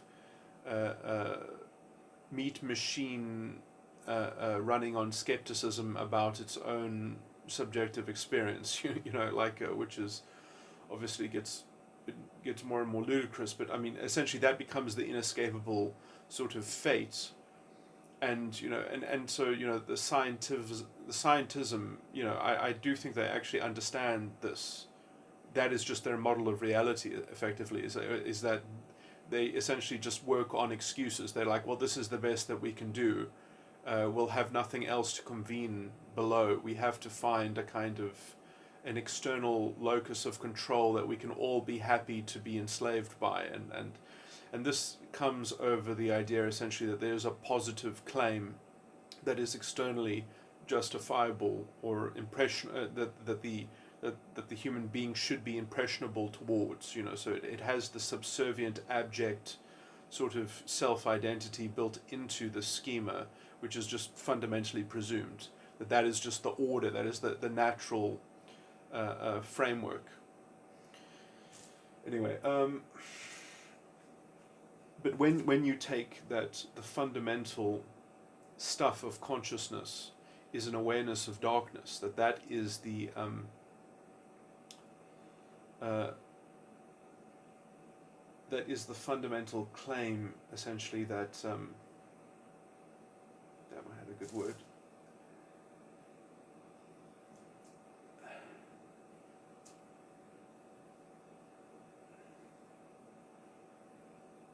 That is, okay, this is the wrong word. That is the summarized mark that we are actually capable of real understanding.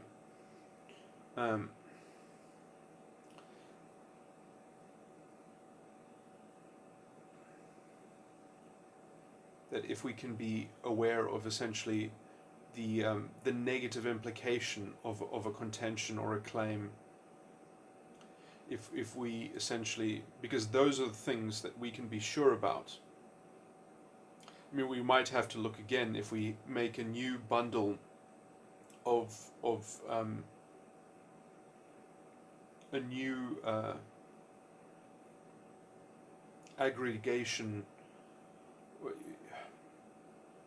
So like understanding is what you're actually doing in the moment, in the immediate. And as you contemplatively reference your own understanding, you have to take a snapshot of it, and that snapshot effectively will be a particular bundle of an awareness of darkness.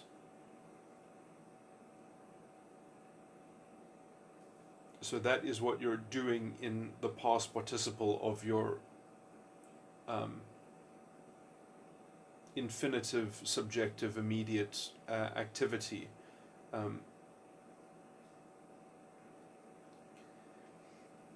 Okay, so what's my... Okay, so let me get more into the technical stuff.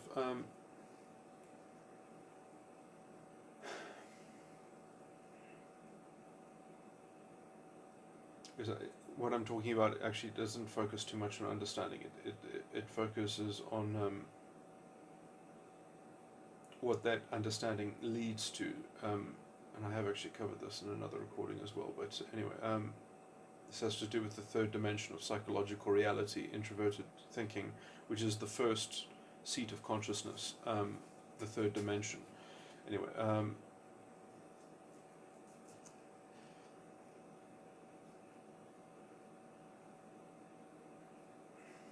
so the thing about these negative conditions and them being appraisable, and sort of compoundable, is that they actually lead to an inexhaustible array of multiplicity.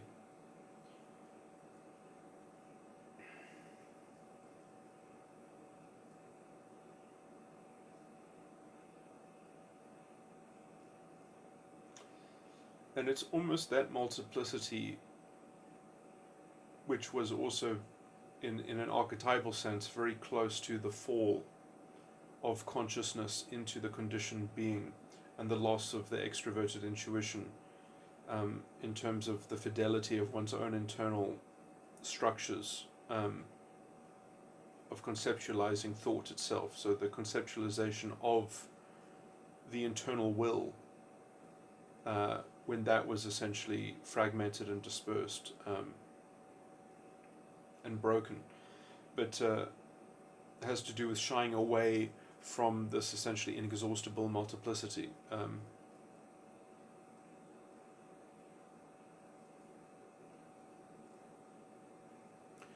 Which, according to most people's thinking, imposes a very scary burden, because it deprives one of that object,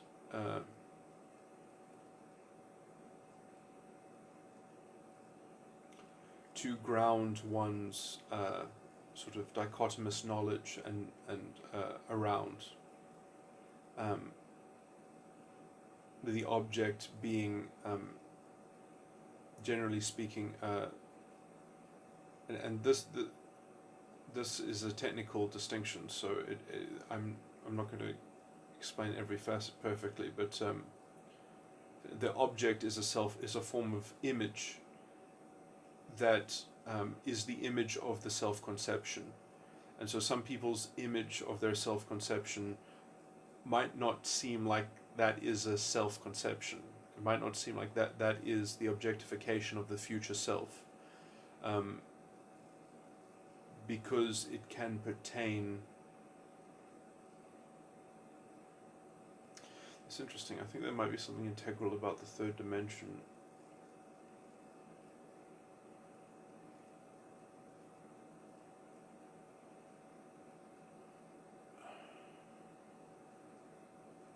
Never mind. Okay, that's. I'm not going to go down that rabbit hole.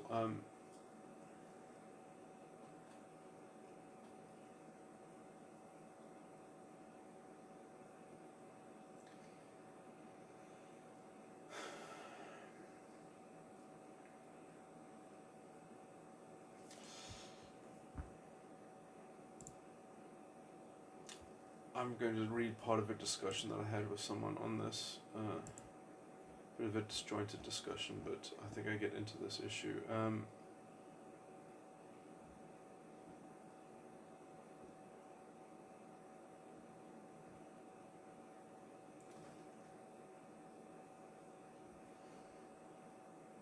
I was trying to talk about binary thinking.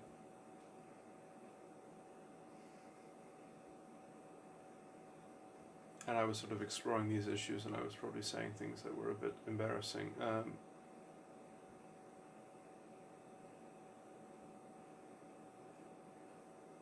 And I mean, it's basically me exploring the third dimension philosophically, that level of TI.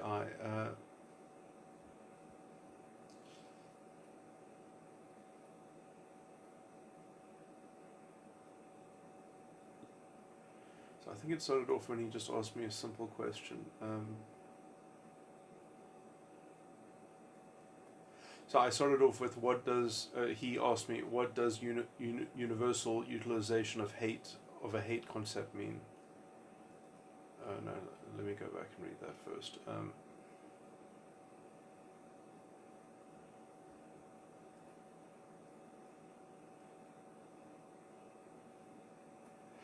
So he was communicating an issue where he found that he was having problems with other people in trying to conceptualize why they weren't able to track with his thinking, essentially, why they weren't able to duplicate his reasoning.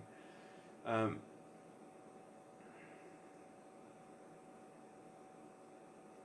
he was trying to create some conceptualizations around that. So anyway, okay, so my first response is, there are a myriad of factors involved in this. Duplication of understanding is thwarted by incongruent frameworks and also the operations of dissimilar or undisclosed heuristics, but also a lot of ignorance over the array of possible interactions between these features. And then there is the more direct obstacles of motivational deficiency, which can be due to internal repression of sorts and kinds related to the development of the false ego personality style.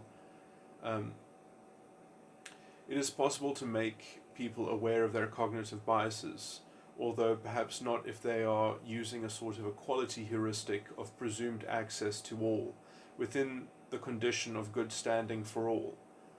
People who are not capable of hating themselves in order to understand the truth are basically not fluid enough to apprehend matters clearly. They have too much vague junk to do the work of making they have too much vague junk to do the work of making a clear assessment. And then I go on to elaborate. What I write at the end there is the main stumbling block in clearing up and communicating about the discrepancies and virtues of alternative frameworks. If people aren't capable of probing their own framework, they have no scope to consciously alter it. And then I put in brackets reflective endorsement, which I was kind of touching on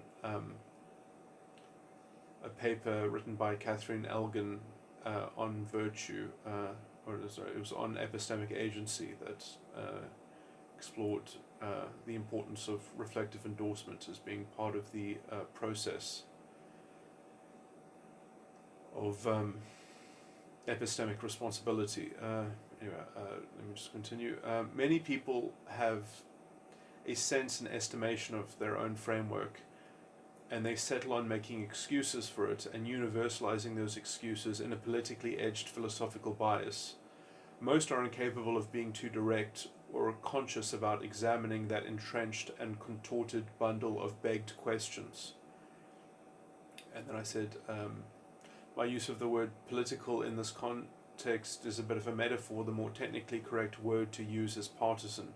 Essentially, they become partisan for their entrenched, essentially, framework, and they're not fluid enough to sort of introspect or invigilate it, or sort of put it under evaluation. Until partisanship is replaced by universal utilization of a hate concept, interlocutors are contending fundamentally as dishonest intellects. The great work can be summarized as two simultaneous activities with respect to the intellect, identifying and collapsing the compartmentalization of the intellect into a unified understanding, and thus regaining the honesty which the self has lost.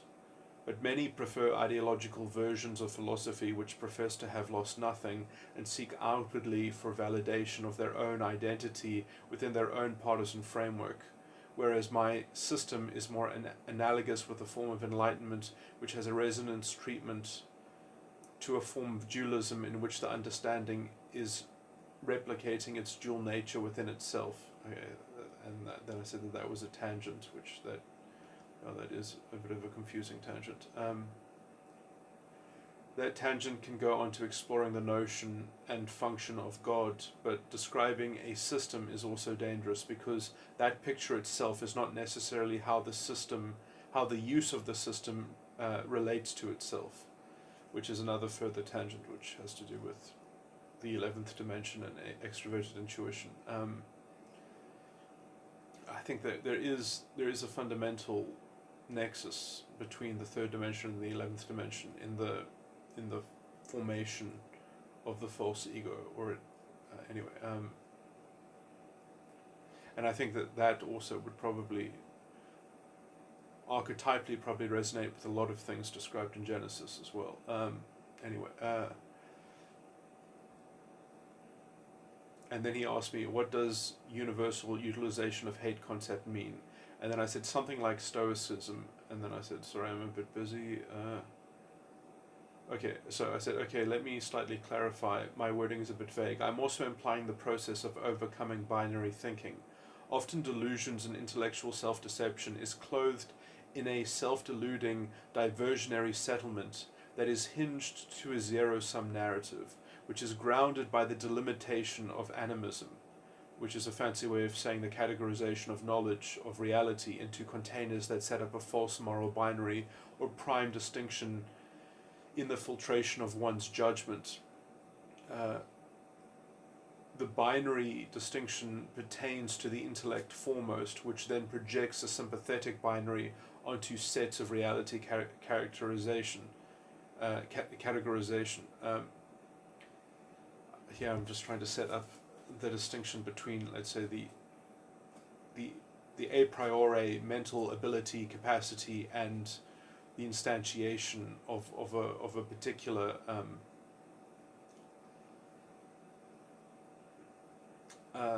schema.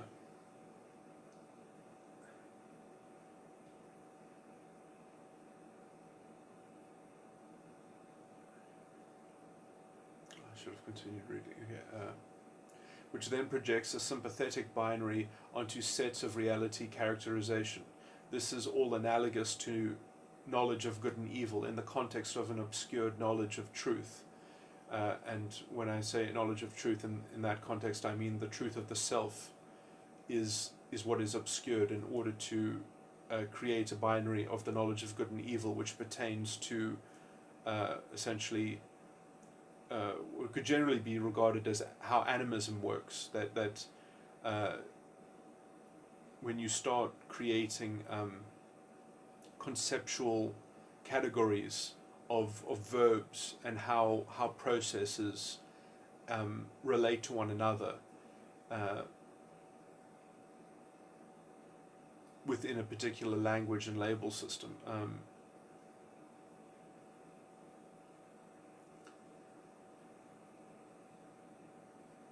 Essentially, what allows that to occur quickly is essentially the use of binary good and evil. As soon as you've got some kind of machine that you can say, well, that's good, that's evil. It's good or evil relative to what? Relative to an objective, a grounded object, the apprehension of which provides the good and evil distinction that essentially is being cast by it. Sorry, I'm fumbling here slightly.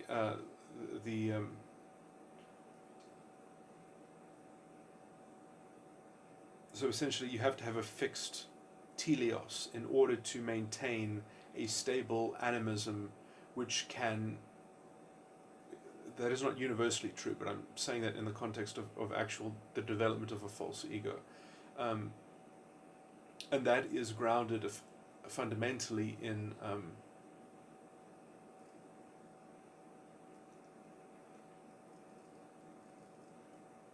so I mean it's hard to actually distinguish it, like that knowledge of good and evil seen in another way is the objectification of the self in some kind of contemplative image, that hypothetical, so the knowledge of good and evil is the hypothetical field that is cast by the self objectification, although it's not actually the objectification of your actual self. It's an objectification of your, inverted commas, future self and your expected self. So it's okay. So yeah, just have to be careful of my own terminology.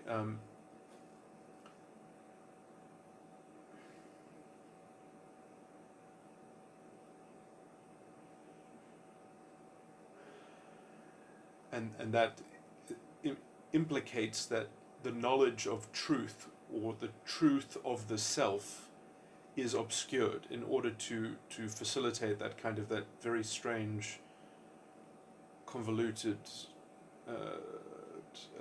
mechanism, which is then animating your knowledge of the world.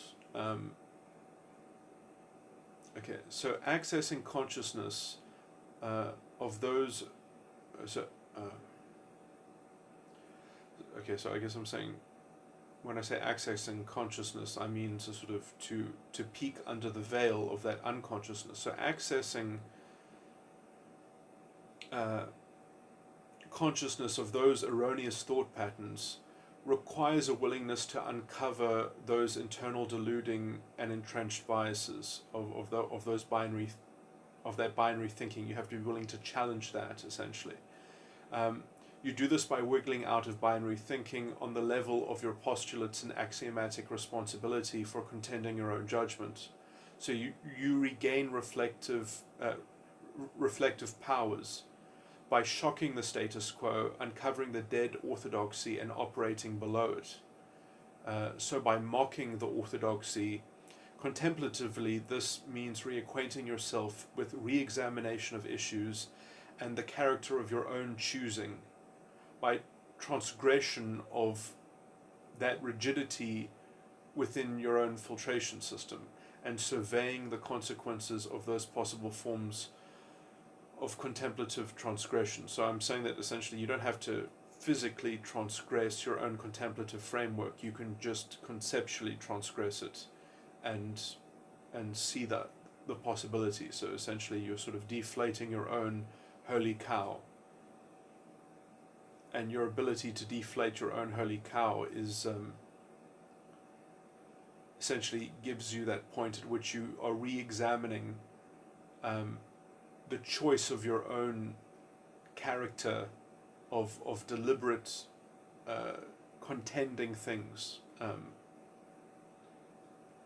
your contemplative freedom, essentially. Okay, anyway, I'm going to elaborate I'm going to elaborate quite much further, and so I'm going to sort of repeat what's going on here in probably different language. That'll become slightly clearer. So I said, in practice, hating the self to know the self. So you're hating the self to know the self. To break through contemplative associations and attachments that were regarded as right, requiring restriction. To break through contemplative associations and attachments that were regarded as right requires,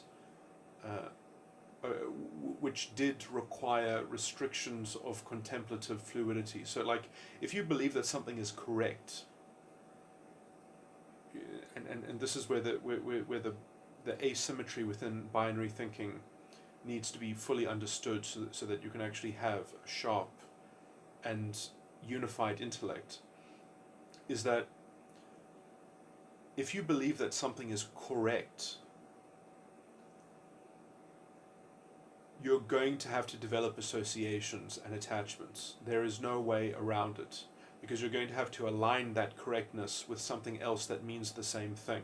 You're going to have to create a chain of correctness, and you're going to have to align all of your beliefs and all of your whatever into that sense.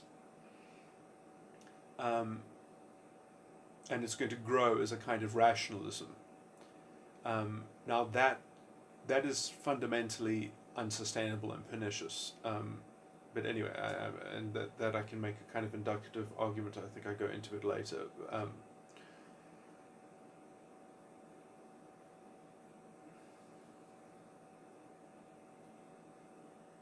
So essentially, the more you do that, the more restrictions you place on contemplative fluidity, and you actually destroy your own agility and ability of being able to sort of contend possibilities.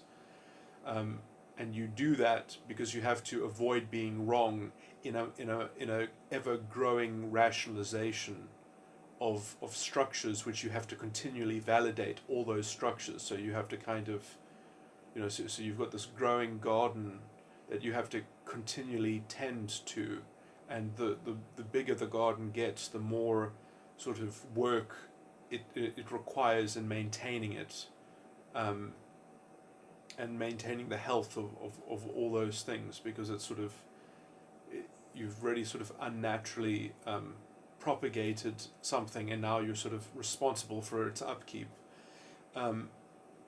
That's a metaphor. Okay. Okay.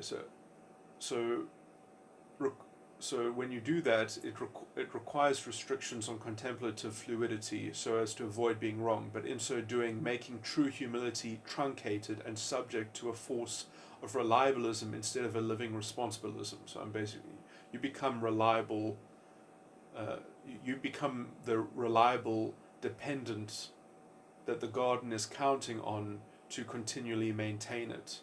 And so you can't contend essentially your own epistemic responsibilism, because you're too entrenched essentially to maintaining a kind of structure.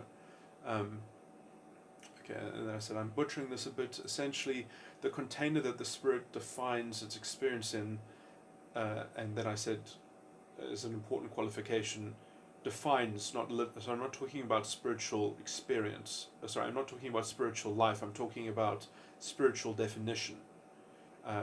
The container that the spirit defines its experience in, defines, not lives through, is like a prism of possibility. This is like a bank of prospective knowledge, and this is a word that I keep on revisiting, prospective. So it's not a track of sequential rightness, it's an engine of discerning prospective meaning. It's like a compass relative to a map. You don't get a real defined avatar that represents you on a map. The closest thing that represents you on a map is abstract. It's the aspect of directionality itself. The compass has no position in the map. It exists over the map. So in the same way that a compass essentially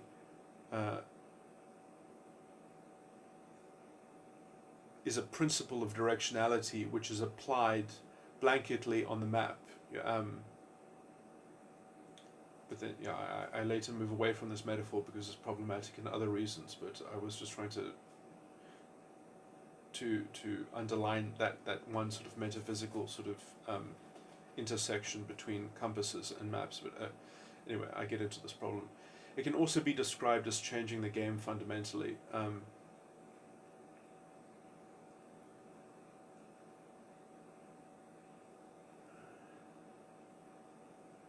Okay, I think it was cut off from that. I have even also misspoke. You don't need to even destroy the avatar version. It becomes a transparent, translucent figure that belongs within the myriad of perspective relativities. But the depth of those possibilities, the depth and innate ability of adopting alternative postulates, employing alternative directionality, is not a utilitarian power added to any single perspective. The binaries are not inherently bad. And then I said in brackets, that is meaningless. That would mean to seek external verification of truth. It's the identification with binaries over the compass version of self which creates a tautological labyrinth. In short, you never give up the compass, but you can choose to believe that it is embedded in the map. You can choose to interpret the translucent directionality as a solid image. You can choose to use it as if it only functions together with crutches or other invented permission slips. It's an issue of fitness of the ability. It's similar to the sentience versus self-determined distinction. So in my opinion, the binaries are bad, but I also might be wrong, which is the technical caveat that attaches to any claim. I don't believe that I am wrong.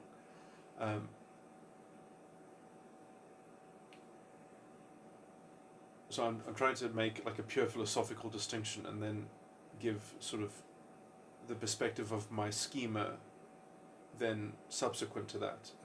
I don't believe the binaries are inherently bad. I believe the loss of ability is senseless. But also I stop myself from being sympathetic to the loss of this ability. I'm not responsible, nor would my responsibility for others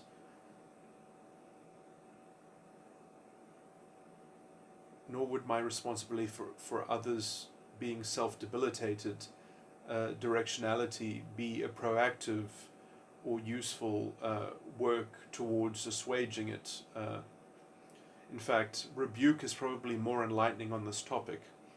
But if there is no inclination towards seeking, no interaction or communication will ever itself be sufficient, because sufficiency is decided by this variability at work within someone. And then I was describing in a sort of in another breath that, but there is also something of a prelude to communion. There is a vision of these people can and do have a vision of these different prospective constitutions of their own definition. Okay, I understand I've complicated this even more, and I've seemingly contradicted myself perhaps on a superficial reading, but let me just continue, because I do elaborate further. I want to focus a bit more on the constitution of the compass version of self. I think the analogy needs a little revision to not cause incoherence. It's less like a compass, which actually depends on an objective magnetism in order to allow it to function. Although my analogy might still have worked if you include with the compass a self-decided art of conventions for compass usage. So that would kind of save the analogy that and metaphor that I was trying to use with the compass and the map. Back to the metaphor. It's like a compass version of self, and it's less a compass version of the self, and more so a freedom to invent a compass. The map has to be regulated as a distinct mass of chaos or non-understanding that exists only from the relativity within the compass concept. So here I've kind of radically revised the metaphor and actually said, the metaphor is actually insufficient in many different ways, because in some sense the map exists within the compass concept, and there are different prospective compass concepts. And again, this ends up creating a very confusing thing, which I actually created a little drawing, like an artistic impression of it, just to sort of get the idea across. And so essentially the compass concept would be something like a crystal that has many facets, and those facets, because the crystal itself is a and this is some artistic license, let's just say the crystal itself resonates according to its dimensions and such. And so because of its facets, how it resonates creates different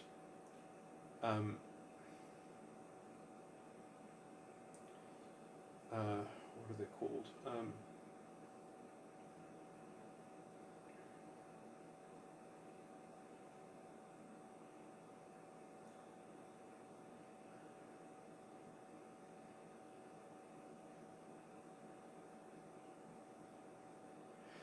In the same way that electromagnetism has, lines, line drawings, which show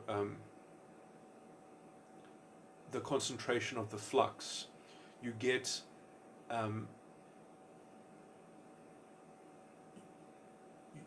different strengths of that flux depending on the vicinity to a particular array of facets around the crystal. So there are these points that of intersection, let's just say, or higher concentration of facets, or caused by the irregularity of the facets. But you get these concentrated perspectives which are possible because of the resonance that the crystal produces. So the crystal is just a repository of prospective possibility, and then those possibilities sort of coalesce into perspectives, and there's a spectrum of these. No, perhaps spectrum is the wrong word, but there are these different convergences in the in the field, which is the external, let's say, expression of the internal material that the crystal is therefore representing. Now, some of these perspectives are, I'm just going to call them wrong perspectives, because essentially what they do is these perspectives look back at the crystal and then they see a map within the crystal, but they wrongly construe the source of that map. They don't actually understand that that map exists within the crystal. They believe that the map is a reflection of an external. In my artistic representation of this, I had a kind of a semicircle surrounding the crystal that looked like a kind of atlas map. And the thing about this, about my picture essentially, is that atlas map is not actually there. It's a projection. It's a false projection from one of these perspectives. So these perspectives are believing that they're seeing a reflection of an external map refracted and coalesced or collected by the crystal, but the crystal is not the source of the map. But actually the crystal is the source of the map. In terms of the a priori aspect, at least. And then if you believe that there is an a priori source, anyway, I don't want to broach that tangent, although it's quite a profound philosophical issue.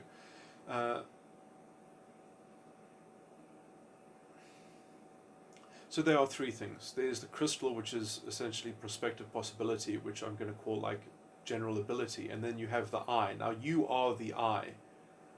Those perspectives, those coalesced perspectives that are seeing different maps in the facets. And the wrong ones are the ones that believe that the map is reflected, and they don't believe that the map is innate and comes from within the crystal.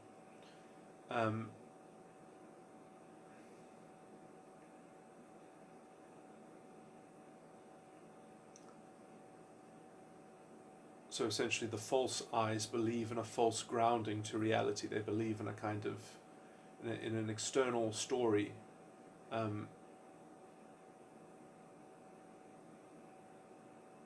They don't have the witness within themselves, as it were.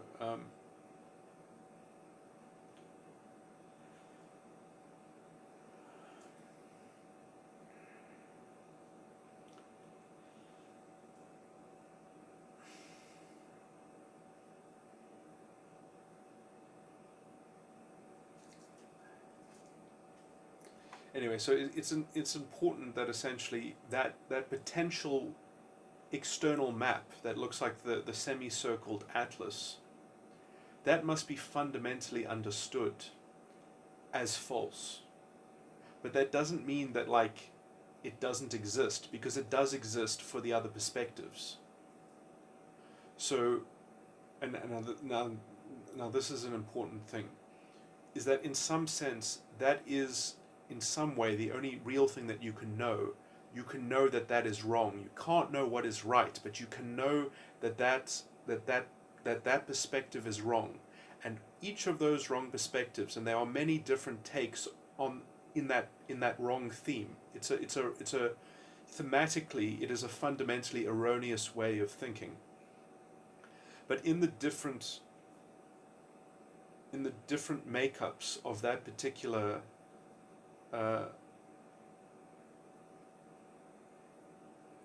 begged question and ungrounded, internally incoherent, sort of insoluble, virtual, self-deluded, thing that's always trying to grope for the external boundary so that it can sort of believe that it's mapped that external boundary within and found it within their own internal, found it within the crystal, and because it matches with the external one, they've got an imprint, they've got a conditioning. They said, yes, I am the beast that my perspective started with the presumption from, so it's looking to be a self-validating thing, but it can never actually accomplish that except by essentially arguing and by making an insoluble argument that it effectively can only try to dominate against the other contenders against it. So it's a very pernicious form of of dishonesty as well, but also in terms of how it deals with the concept of authority and fidelity.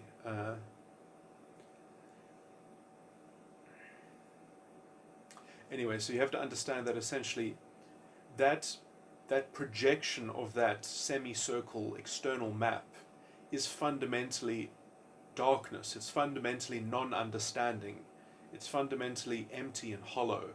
It is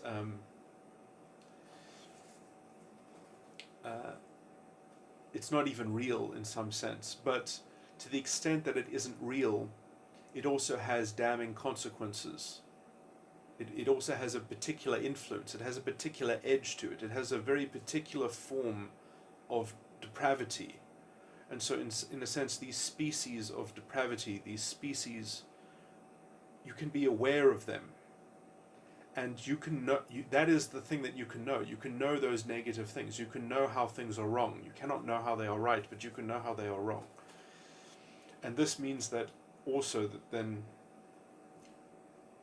possibility, okay, anyway, I'm just going to read on because okay, so then the guy who I was talking to said,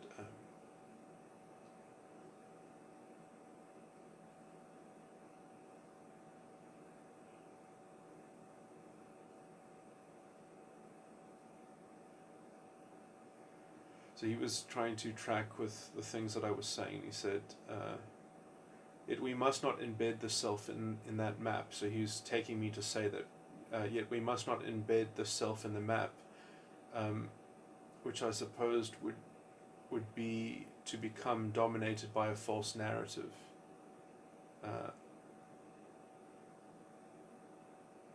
And then essentially he cottoned onto a concept which I think is a very useful concept, which is one must be the rule bringer, the orientating factor that resides above the map. So if there is chaos, non-understanding in the map, is that due to limitations and mistakes in map making? Which, I mean, he said, I think, some very insightful and good things. The question at the end, I think, is a bit disjointed, but anyway, he's asking. So I said the rule-bringer principle has to conserve all efficacy of understanding in itself, because actually that's what the crystal is. The crystal is actually probably closer to the morning star. Anyway, the prospective. Yeah, I mean, I think it is slightly wrong to conceive of it as the light bringer. I think it might not actually be the light bringer. I think there is a fundamental. I think the light bringer archetype, properly understood, is resolved by the issue that I was talking about, in terms of that it is conversely the light bringer, but it's not directly the light bringer. Anyway, so I was just using his language. So I said, the rule-bringer principle has to conserve all efficacy of understanding in itself, because it is not a rule-bringer relative to the map. It's a rule-bringer principle related onto the map, but not linear with the map. Instead, it's with whatever prospective principle is within its subjective or current directional charge. So again, like all of these issues get projected by the different possible perspectives which can coalesce from the possibility. So essentially, and this is also somewhat how free will works, is that you're not free, your will is not free in what you will, it's free in why you will it. So after you have decided why you will something, which is essentially a perspective field of reflective endorsement of which perspective you're going to choose to take. And then after you know that why, what you will do is fundamentally deterministic, and it has to be, because otherwise you wouldn't be a rational agent.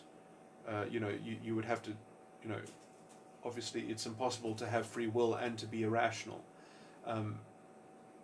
It depends how semantically, I'm not going to get into defining rationality because I'm focused on this, but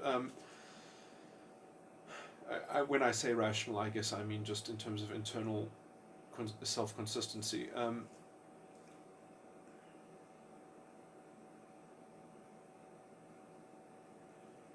I guess, rationalism has been slightly polluted because of just this idea that it accords to some kind of objective external nexus. I think that my use of rationalism, the internal self-consistency, can be substantiated externally, but you can't know that already. You can't know that concretely. You have to. I might be wrong about that. It's sort of. That's something that you can't just sort of extract a certainty around, because there is no positive certainty, there's only negative certainty. So there is always a humility, there is always a contented humility that's part of the process of this, at least, depiction of spiritual life. Okay, let me continue.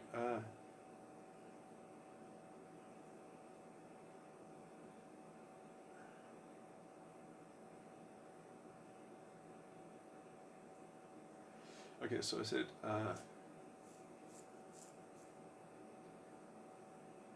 I'll just start this paragraph again. The rule-bringer principle has to conserve all efficacy of understanding in itself, because it is not a rule-bringer relative to the map. It is a rule-bringer principle related onto the map, but not linear with the map. Instead, it's with whatever perspective principle is within its objective or current directional charge. And when I say charge, I mean like the charge from whatever perspective it's deciding to continue to be self-consistent with. And then I said in brackets, which is open to even radical revisions of self-refutation. It is its own self-sufficiency, not by its correspondence, but by its correspondence it can evidence its definitions upon its own accounting.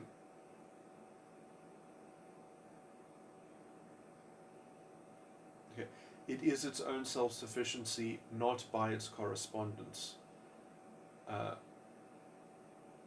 By its correspondence, it can evidence its definitions upon its own accounting, which are yet open to revision and new reflective endorsement, which alter its own internal context of standing by its own definitioning. I understand this is a very abstract subject. It's hard to sort of get into it. It doesn't have a stable structure relative to the map. It's non-linear, or the map is pure chaos until it is chosen to be read through an application of the rule-bringer principle, which is how responsibility is an endemic property in the system.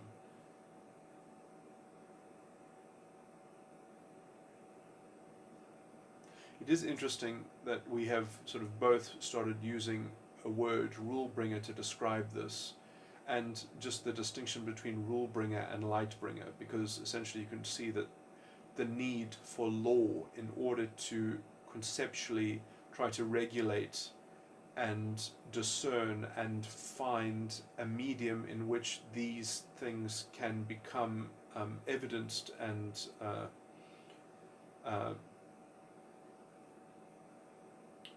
subject to reflective consideration and mapping. In some sense, a real compass embodies the knowledge of magnetism combined with the conventions of map making, combined with the proper use of a compass, or combined with the proper use of compasses, which can only be used by placing these objects in a certain abstract alignment. The real question is, what is the total status of the resulting understanding? The answer can be an insoluble argument of reliability, or it can be a self-actualizing affirmation of the agent's responsibility for being able to conform to new configurations and choosing or electing to destroy or maintaining principles of directionality. So tying it back into the metaphor of the compass. So destroy in this context is a bit of a mystery, because either the destruction is not permanent or the prospective outlook of directionality itself is not permanent. But none of these complaints are actually valid. They exist in the future hypothetical abstract rationalism. They don't intersect with the choice over electing and maintaining a directional principle. So relative to that, there is what could be considered true destruction. So one does have the full array of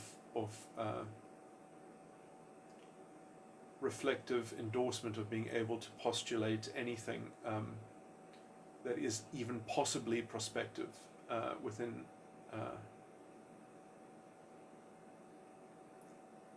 the multiplicity and the array, which essentially, the reason why I focus and I obsess about talking about negative understanding being a fundamentally negative raw material is because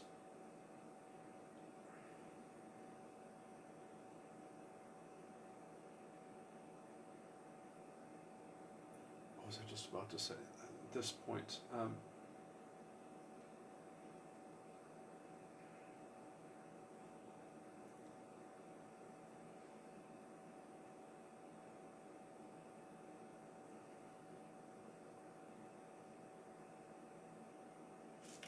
I've lost it now.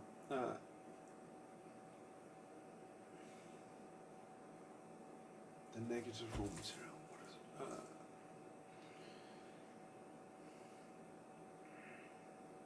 Oh yeah, is because it's comprised of that negative raw material.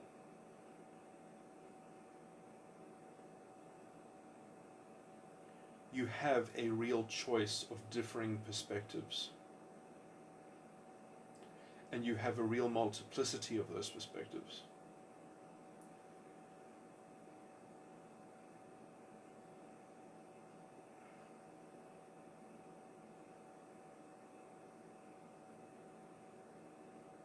But there is essentially one more special breed of perspectives which sees that the map is contained within that realm of possibility. It's not a mere reflection of some external objective groundwork, which is merely being refracted within, sort of vaguely coalesced and sort of palely reflected within there is this project essentially that the idea is that, well, if we know every facet perfectly and we get a total conception of every facet, that we'll be able to piece together the exact dimensions of the external map which the crystal is which we only gain glimpses of in refractive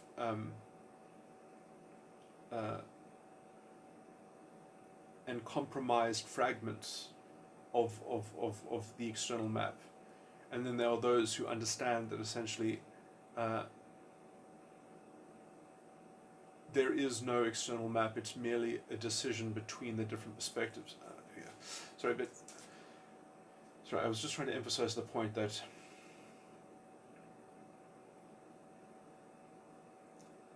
if there was an external map, and if knowledge was positive instead of negative, you wouldn't have this realm of epistemic responsibility. You wouldn't have responsibility. You would literally have to be a kind of mindless meat machine. Psyche would not be a consciousness would not be alive. It would have no life. in it. Would also have no choice, but anyway. So, and I mean, I've before gone into how essentially therefore then the positive conception of knowledge leads to essentially a kind of a narrative which is inescapable, a kind of fatalism, external fatalism or determinism. Anyway, I get into some summaries of this which are actually quite nice. Let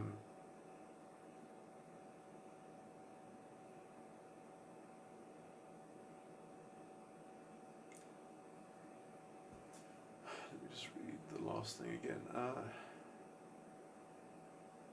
So I was talking about destruction within that reflective endorsement process. Okay. Being a real thing, a real power, and a real ability. That a perspective can contend within its internal self-consistency. Okay. The paradigm and latent absolute necessity of the principle itself, I'm talking about like the compass principle within this metaphor, for projecting multiple internal versions of the map as a myriad of possible definitional interpretation, is a permanence. So I'm trying to describe the multiplicity as being a permanent feature of this internal dimension of psychological reality. Even if those abilities can be obscured into a rigidity or a blindness to any ulterior perspective, and because it has defined itself as appearing to be a relegated and subservient emergent property that the map promises to continue to appear to be directing, the external map sort of seems to invoke or seems to appear to communicate a promise in its conceptualization of that, to continue to appear to be. Sorry, I was just trying to repeat that to emphasize it. Never mind. Essentially, you can define your own agency into a dispersed assortment of map-premised features, which is not even technically that incorrect, because it is not about actualizing any prospective principle. It's about the collection or the array which all forms of directionality potentially inhabit simultaneously. And then I said, I'm not describing this so well, and perhaps I'm contradicting myself, but it's a paradigm of definitional possibility, not attuned to a single version of interpreting directionality. So I think I'm actually being more precise than I'm giving myself credit for, but essentially I'm just trying to say that within the crystal itself, there is no wrong perspective, is basically all I'm trying to say. Being able to track actions and inactions with a myriad of prospective relativities, I think this is what the Greeks referred to as the daemon, the messenger of the soul, the messenger of the soul to the gods, I think as well. But also I'm certain it's the morning star. I think that in the Christian doctrine is exactly what it is, that the third dimension is the morning star. In the Christian doctrine, the fallen light bringer that fell in conjunction with the corrupting influence of the Holy Ghost, if you take my interpretation that the third of heaven that fell was essentially included the aspect of the Holy Ghost. Anyway, this is tangential. Another way of saying the very special form of NE and TI corruption, the Holy Ghost being a form of extroverted intuition, and this morning star third dimension being introverted thinking. The point I'm trying to make might be technically impossible to prove in a fully substantiated way, in terms of an argued contrast that vindicates a fatal argument against the ill-premised devotion to a single map, which sources its authority externally. Suffice to say, until you accept that my system is a possible way of thinking about these issues, essentially it's the possibility itself that just opens the door to this paradigm. Essentially, you just have to concede to the possibility, and then essentially it's somewhat undeniable. It almost has the same kind of facility as the ontological argument for the existence of God is I think analogous to this, and this is perhaps its greater proper place within the realm of ideas perhaps as well, and that I am advising to always contain both. So I'm saying that essentially in some sense, the ulterior to the perspective of the negative influences that you can track in the wrong perspectives, that essentially you have to collect the wrong perspectives only in some sense, so that you know exactly what to look out for, because it's that looking out for that is the quickening spirit, that is essentially being in the right way, is that your eyes are, your spiritual eyes are tracking all the enemies, all the wrong ways, that essentially you've assorted them into the lake of fire, as it were. You have contained the false prophet perfectly.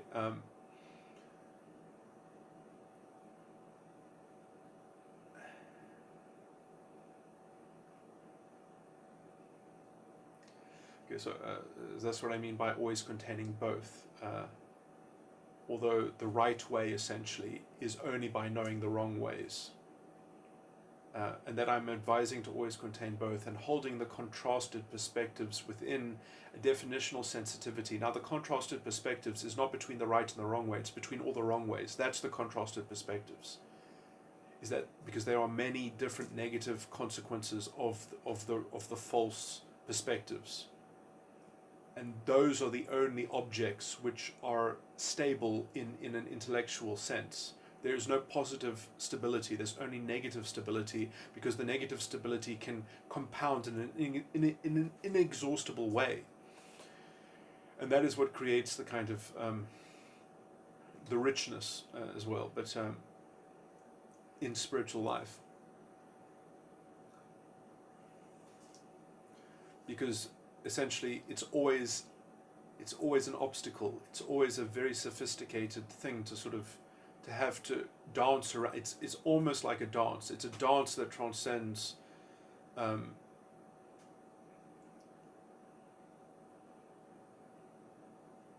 being snagged by these different assortments of keeping your eye on the enemy, as it were.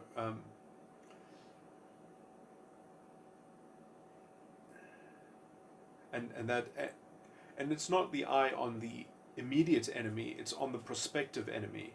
So it's that is what you are constantly discerning, because, and that constantly being able to discern that is how you are essentially, you know that you're on the right side because you know that you're not influencing the wrong side. And if someone tells you that you are, and they convince you, then you correct yourself, and there's no foul, because you know you can only be as responsible as you can be, essentially. So there's righteousness, there's no fault. So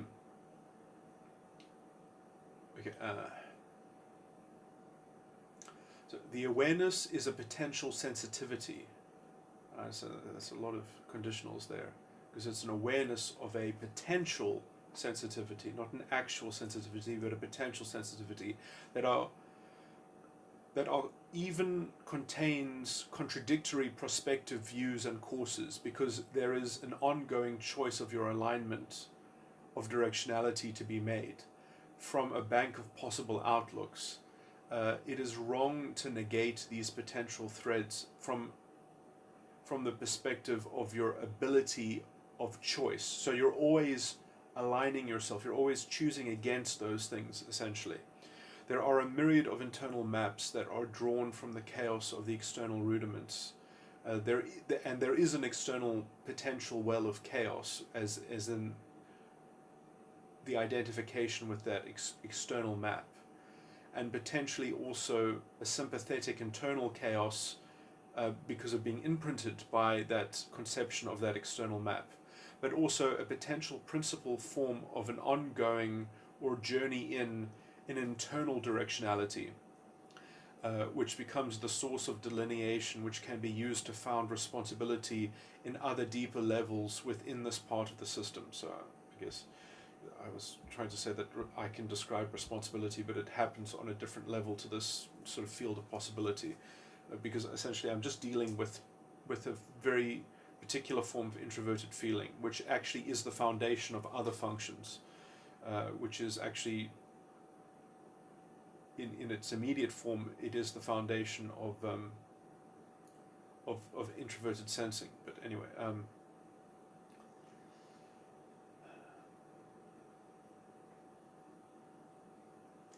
here I probably apologized a bit too much, but let's see if this is sickening or if it actually has something good in it. My self-contradiction earlier is around the idea of behavior in relation to the internally contended framework, but is not so much about the content of any framework, so much as there is a choice being made from a potential array of choices, which can be obscured by one's self-debilitating or self-deluding orientation in relation to this ability. Okay, so I was trying to sort of re-emphasize a distinction that I maybe confused earlier. So the meta behavior of operating this ability is not right or wrong objectively, it's merely weak or disabled in comparison to fitter and quicker articulation and actualization of this ability. It can't be wrong except by its own effect of its own impeachable judgments, which are always products of a process that should initially contain prospective applications of differing principles being applied simultaneously. And that is that description is almost gives you a good sense of what a form of TI awareness, or this form of TI awareness, pertains to, because there are a lot of other forms of TI elsewhere in the dimensions, anyway, of different TI. Because this is the expression and form that an agent's epistemic responsibility exists as, a field, even if the mind further collapses that field, but then the source of whatever it gets collapsed into was still a field to begin with. To make a rough sketch of this topic means the internal context of the agent, which is represented by a snapshot of that field pre-collapsed, is sovereign in understanding and also enabling judgment of the contents of a decision, within a framework where identity is conserved and tracked with respect for internal consistency. So I'm saying essentially in which it hasn't,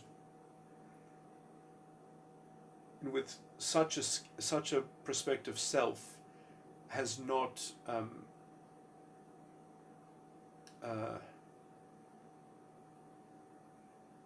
decided to destroy and rebirth itself, or essentially give itself a new and distinctly different name or character to operate in the way of a new model or schema. Anyway, the process of collapse is distinct from the extent to which an external map could be described as being affected. Judgment comes from contrasting alternatives, which require awareness, as I have been elaborating. The tricky thing is, it's easy to confuse a false concept, inverted commas, effects resulting from the field of definitional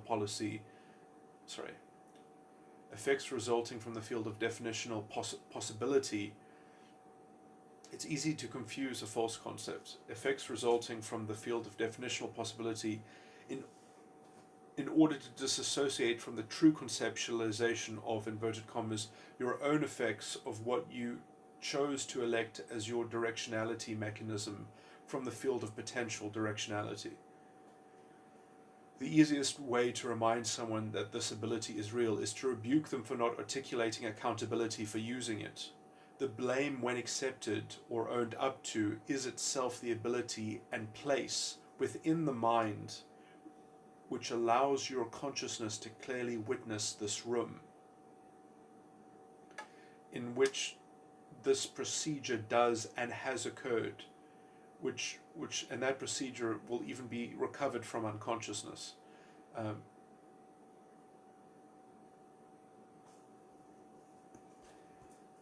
think I hope I elaborate on that. No, I didn't.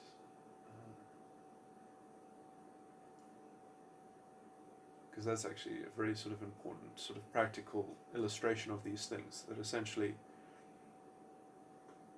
if you believe that you weren't accountable, but then you make yourself accountable, you have already facilitated the migration into an ulterior perspective in which the map is internally contained and not sourced from an exterior objective,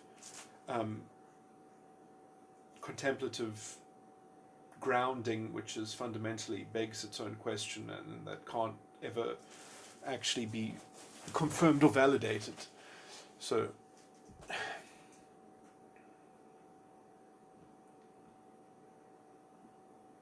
if you accept that accountability, you step into essentially the holistic paradigm, where you have essentially also solved the problem of binary thinking, because it's solved effectively by taking responsibility.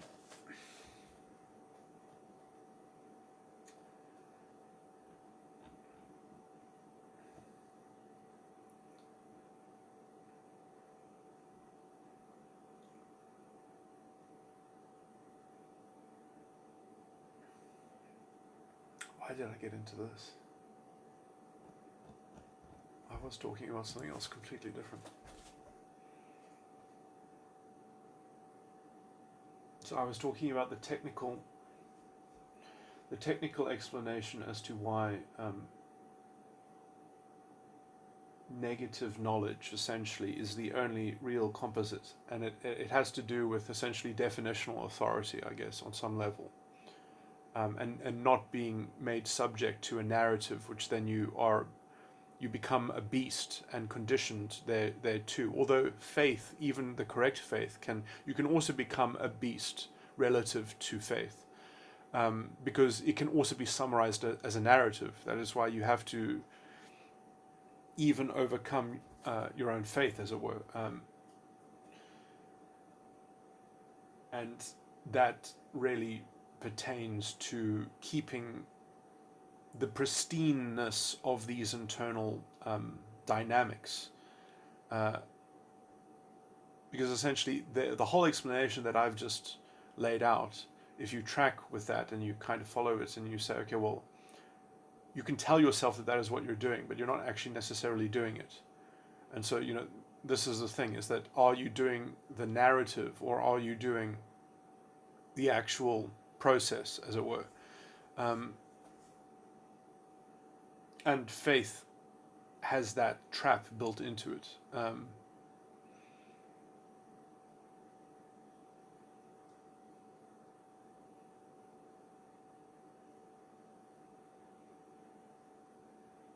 And which essentially is all, I think, related to the Morningstar principle, or this Morningstar dimension. That is how the bad faith essentially is made up of faith, or is how faith can be distorted into a bad faith, even if it can recite all the right things and it can say all the right things.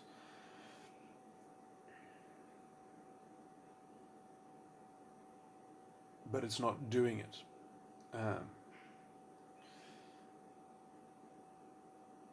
Because it's doing something else instead. It's contending a form of positive, rationalistic reliabilism, epistemic reliabilism. It doesn't have actual living responsibility.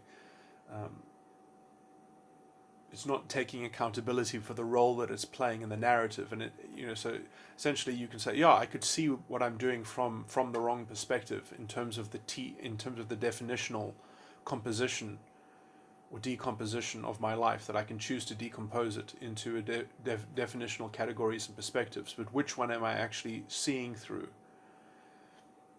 And the answer is that you're seeing through all the wrong ones, and you're not identifying with any of them.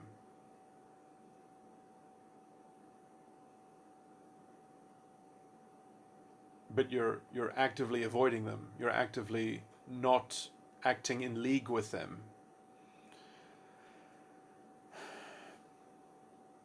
And this, I believe, is what the self-denial that is spoken about in the scriptures is essentially comprised of. And just because one is engaged in self-denial of this contemplative sort, definitional sort, does not mean that one becomes a sort of a very strange kind of timid and uh, uh, and fumbling, kind of, there's a kind of mock humility, which isn't real humility. Humility would be saying what you mean quite quickly and contending with and helping other people even present their disagreement so that you can contend with it directly, is just sort of getting directly to whatever, and making yourself available and vulnerable intellectually to be able to essentially persuade or convince that that you're not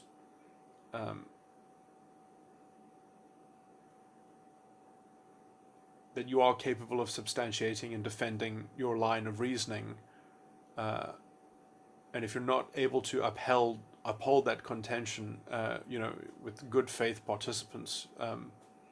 You see, this always, because when I try to give illustrations, the problem is that you can extract heuristics from them, and those are poison. They are potentially dangerous. But just take it as an illustration. Not to, this is the art of the parable.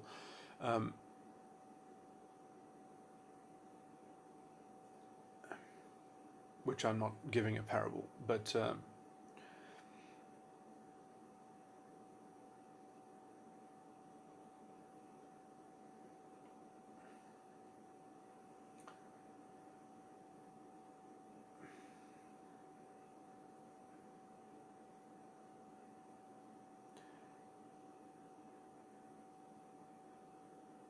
that you have to be able to eviscerate yourself and say, I cannot meet that argument. I cannot. I cannot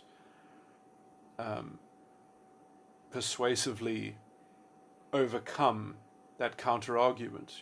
And you have to take count of how is that a deficiency? Is that a deficiency?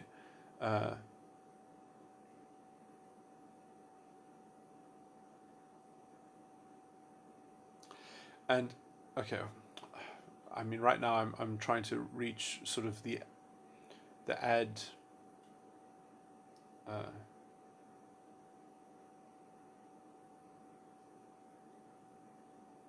absurdum, sort of point of breakdown, but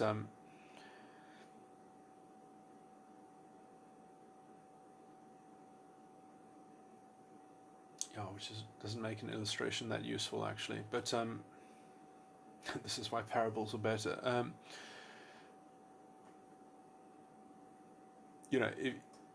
Obviously the problem is that you cannot definitively defeat skepticism. You can just merely say that it's a far worse boat, essentially.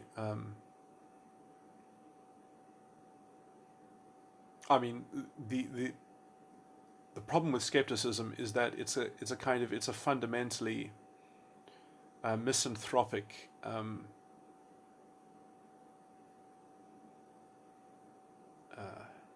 schema, as it were. Like the only way to actually defeat skepticism is to lend it some integrity and to try to anthropomorphize it and to sort of build it into an actual human outlook and then mock it as the failure that it fundamentally is. That it's not, it doesn't take its own contention seriously. So why should I, essentially, if it's essentially just a kind of chaos machine, if it's give me a concrete proof why I'm not a chaos machine, it's why would you presume that is the pinnacle obstacle, that is the start of a positive framework? So I mean, I've just laid out in many different ways. I didn't actually give the proof.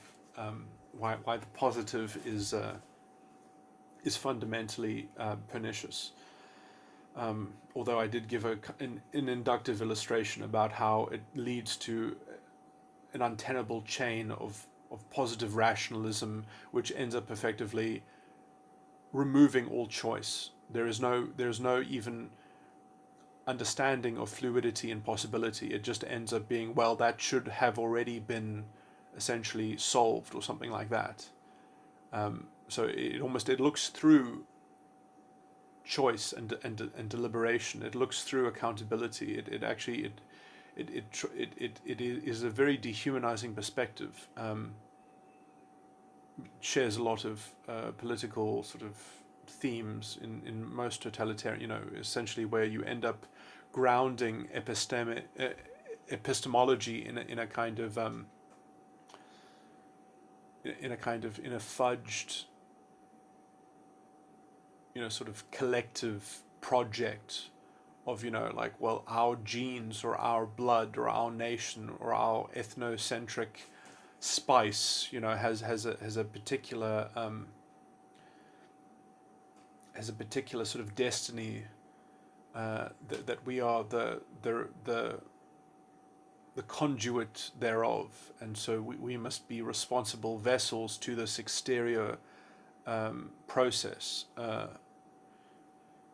Anyway, the different species of narrative are there's a plethora of in some ways all these things are very much similar. They just apply and append to different schools of thought and realms and subjects. They just apply to different concepts, but it's the same basic conceptual machinery, thematically speaking. Okay, I'm going to stop this recording.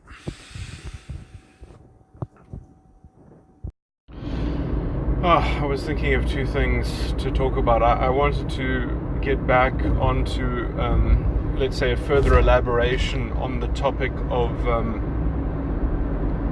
epistemic responsibility and agency, and get into some kind of semantic sort of explorations, which are a little bit convoluted, but because let me see if I can try to sort of frame this in a cogent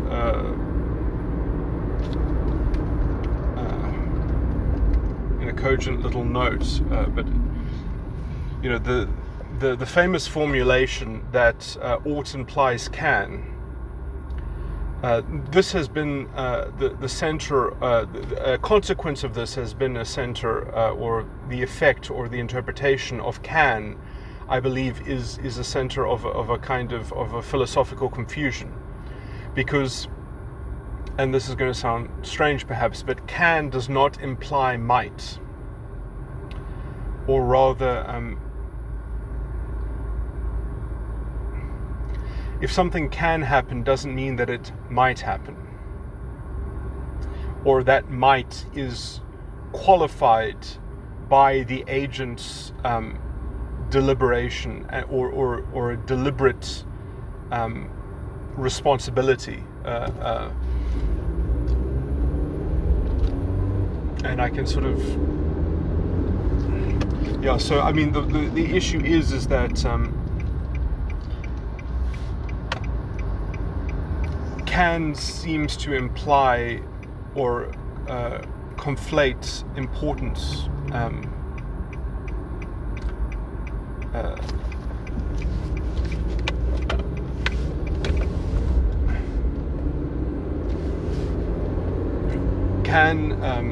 Sorry, let me rephrase that.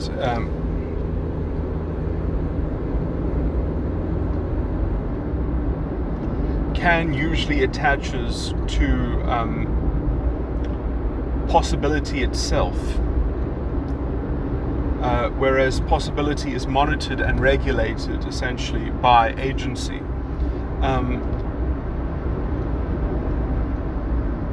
But it's also, but possibility, let's just say, is also framed by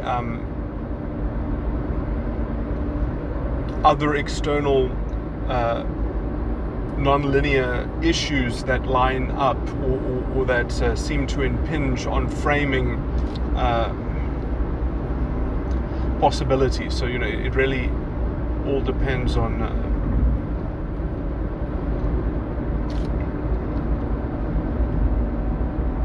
how much you're willing to reduce the effect of a decision to essentially the moment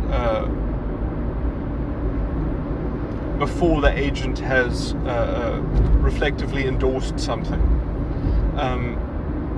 and saying that everything is just a kind of deterministic quantification in which the agency itself or the accountability itself is reduced into a singular calculation that has a and I mean, essentially that can happen, but it requires you to believe in a stable binary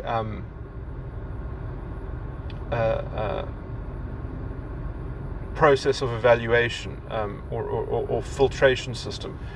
Okay, no, I've completely fucked up this topic, but I mean, all these things are vaguely germane, but I'm not laying it out nicely.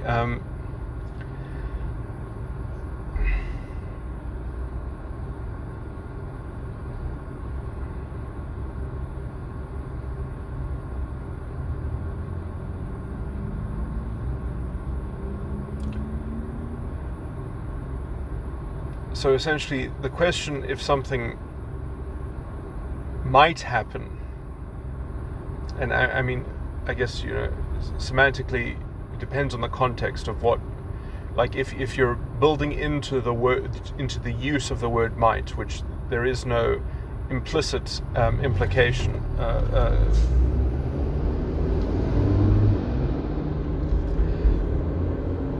in the word might that you have to do so, but if you're building in the caveat that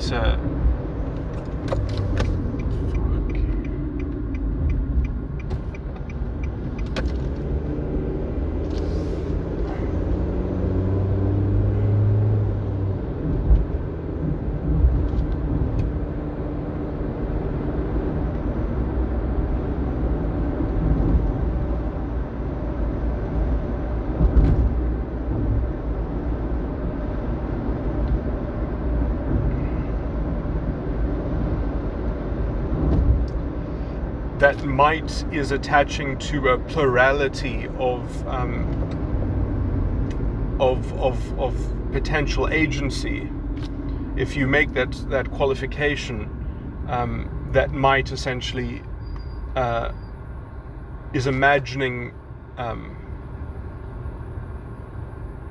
and projecting things onto an agent's character, which I think it's almost in the definitional structure of an agent that you can't merely do that, or you can't, I mean, it's not that you can't, I mean, you can, but it's not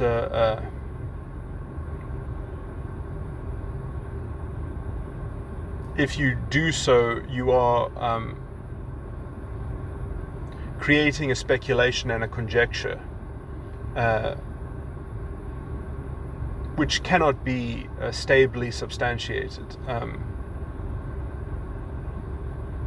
Like that claim will always just be a conjecture. It cannot be it cannot stand as a claim. In as much as it can stand as a claim, it must pertain only to a hypothetical, essentially. And if you have a hypothetical that essentially is hypothesizing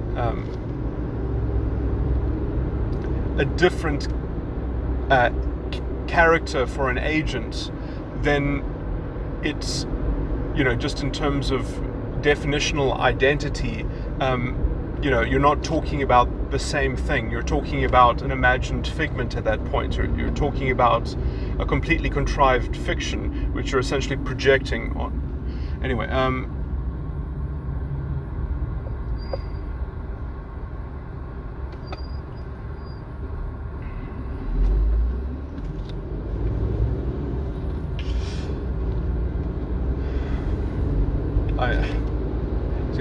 it's interesting because this vaguely sort of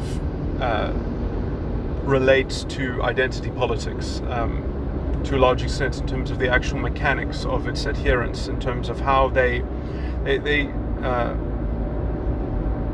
attach absolute claims against their essentially their ideological scapegoat. So they find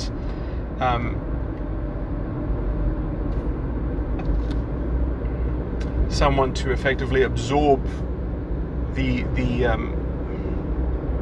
cause of their vulnerable narcissism.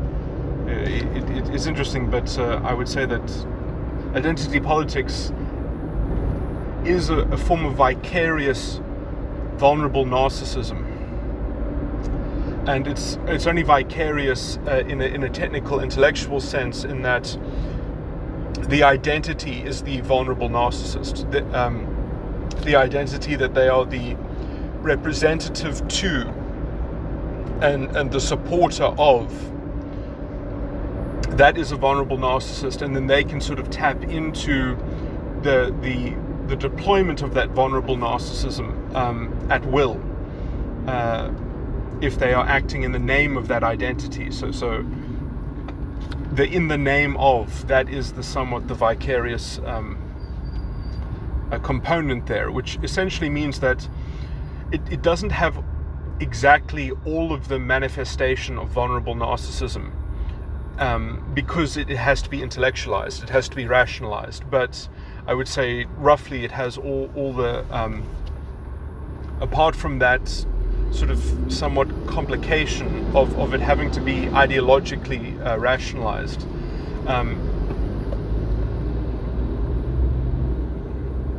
and fitting within an ideological narrative, which has problems of its own, because then how do you believe that everyone is on the same page? And this is why it is fundamentally, it sort of disintegrates under its own sort of banner, into an untenable, kind of self-inconsistent thing, which essentially, eventually the only way that you can overcome that is by excusing yourself, by creating more absolute accusations against the ideological scapegoat, which is effectively burdening the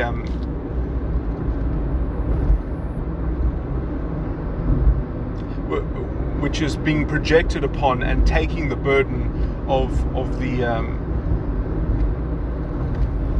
the source of this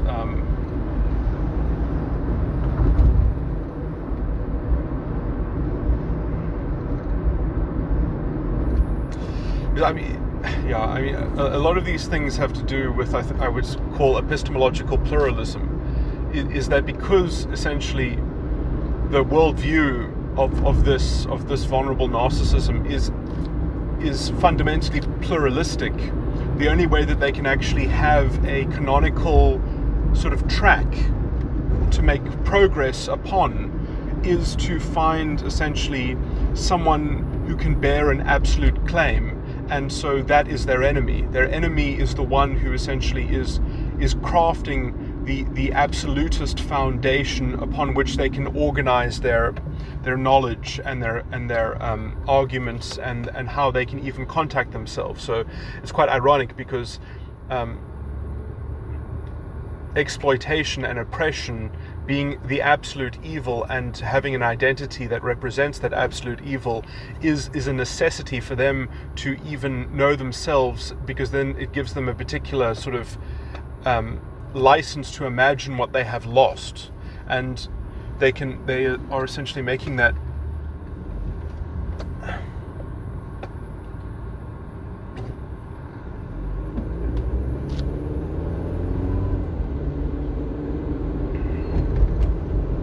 and essentially they never have to take epistemic agency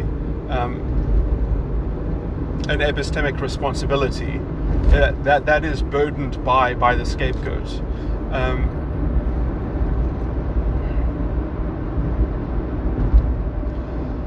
I was focusing on the thing of possibility, though.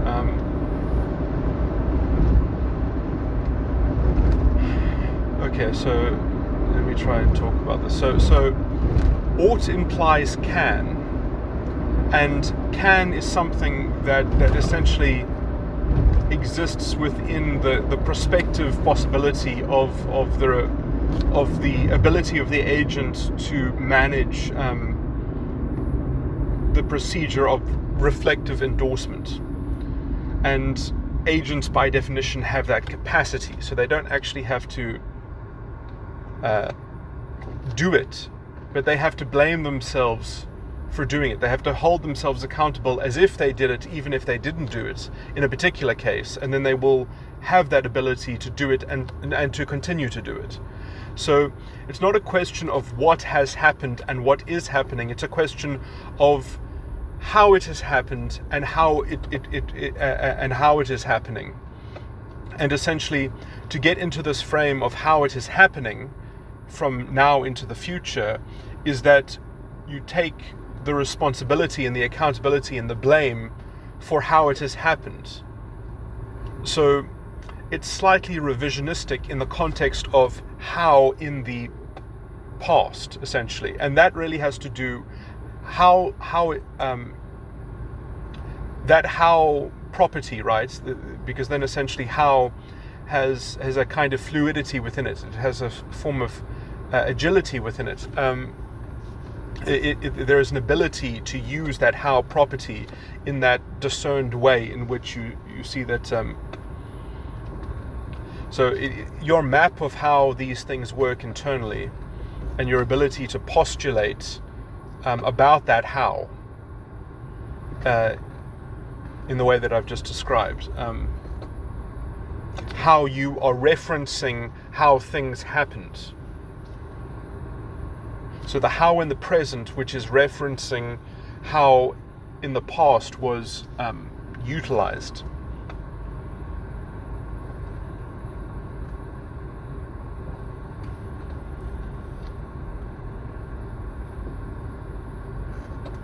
And so essentially this how is fundamentally a living process, as it were, which is the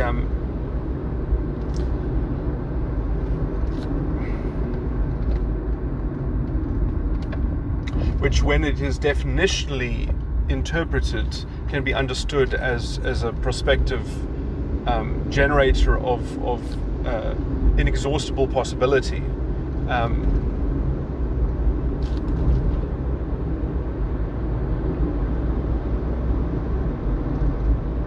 So from these dynamics of how can be understood,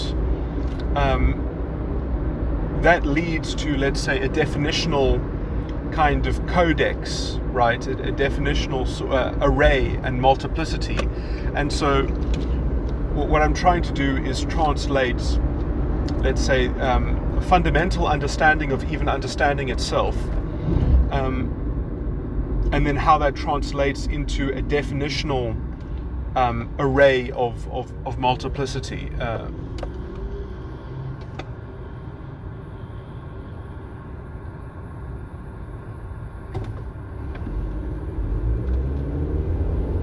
Which conforms with, so then there are different schools, there are different perspectives, and some of those perspectives are radically,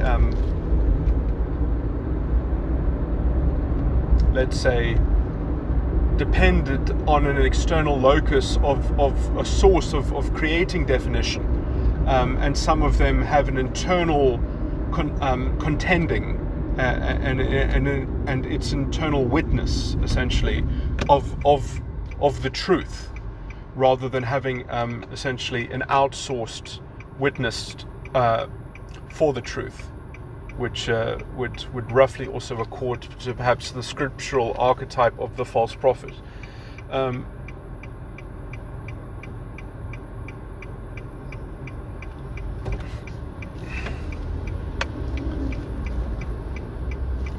Okay, so and just to try and base this in to illustrate it in some of its basic forms.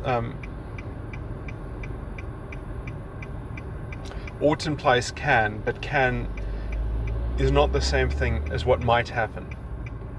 If something can happen, that's within the context of the agent's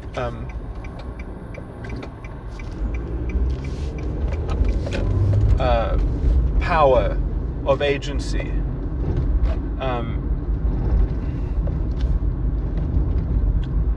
the agent is capable of a form of revisionism, which it must actually contend in order to preserve its responsibility and agency.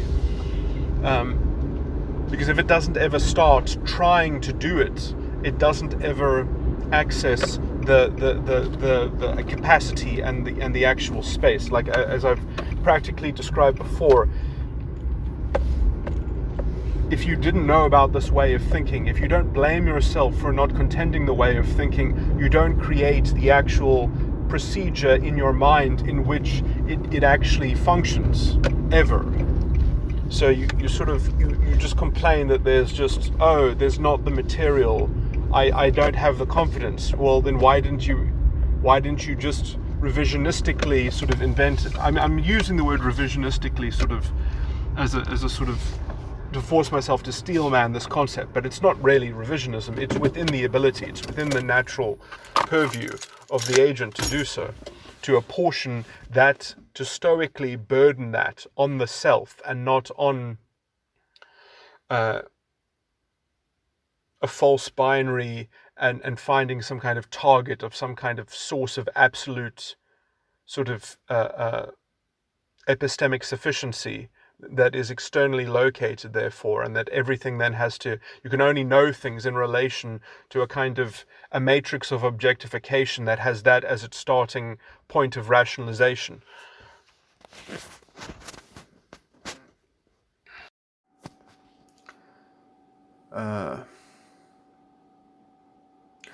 This is just something that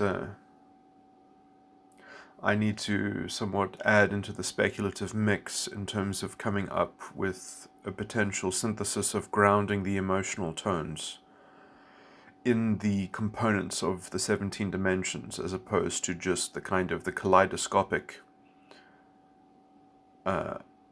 projection of of different structures between the 17 dimensions themselves. That anyway, there are intrinsic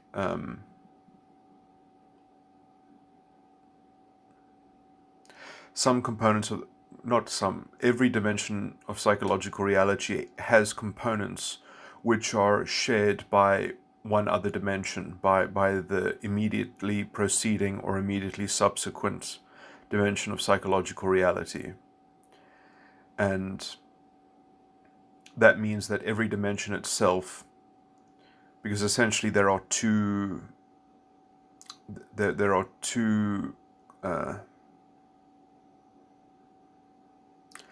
frames of reference, and then each of those frames of reference have essentially their own thread. And so then the one thread is the active, immediate sense of cognition, and the other thread is the reference to cognition itself, or the conceptualization of cognition, which can seem to be more integrally related to the third dimension's TI and the 11th dimension's extroverted intuition as the as the structures and thematic so it's the definition, because the definitions somewhat create the objects and even the potential of multiplicity of objects, and then the NE somewhat cements those objects into into actual systems that can be given a kind of character, somewhat related. I would say also for just the notion of archetype itself is connected more strongly with the third dimension and the 11th dimension, although the 11th dimension system is somewhat begged in terms of an archetype, because it still doesn't, it seems to imply some kind of overarching framework or some kind of overarching context, which is really the kind of system that the NE is kind of total in that idea, that essentially you might have smaller bubbles of NE particularized, to subfields, but those fields will always be connected to a greater umbrella, and so NE itself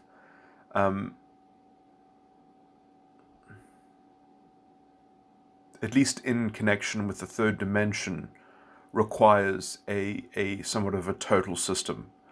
And I do think that there is that yearning within NE itself,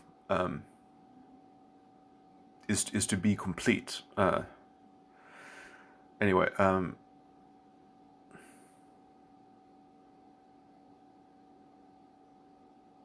or at least to sort of,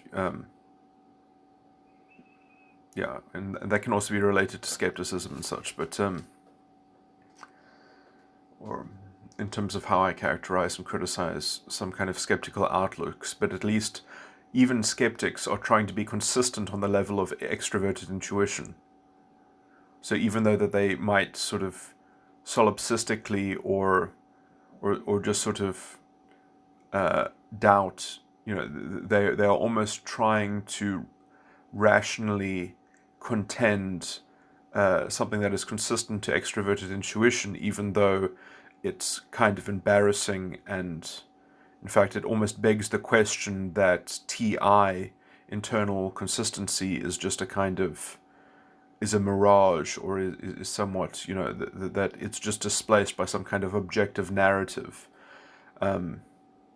which is fundamentally incommensurate with consciousness or something like that, because it simply doesn't try to do the NE with the TI, essentially, in a responsible fashion. It just says, oh, no, I don't know if agency yet exists, so I can't be expected to do something that hasn't been concretely sort of demonstrated to me in some sense, and until I'm demonstrated it, I'm not going to try it at all.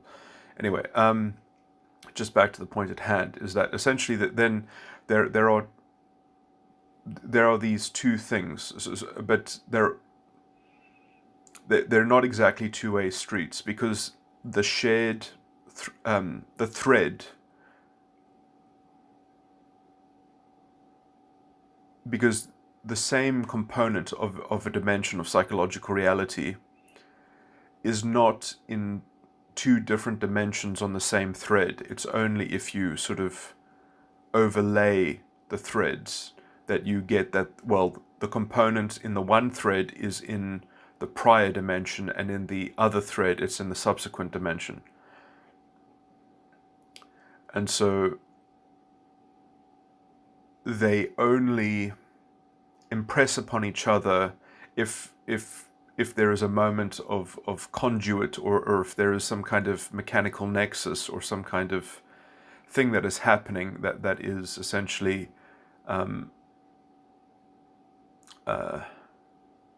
bringing those properties to bear on one another.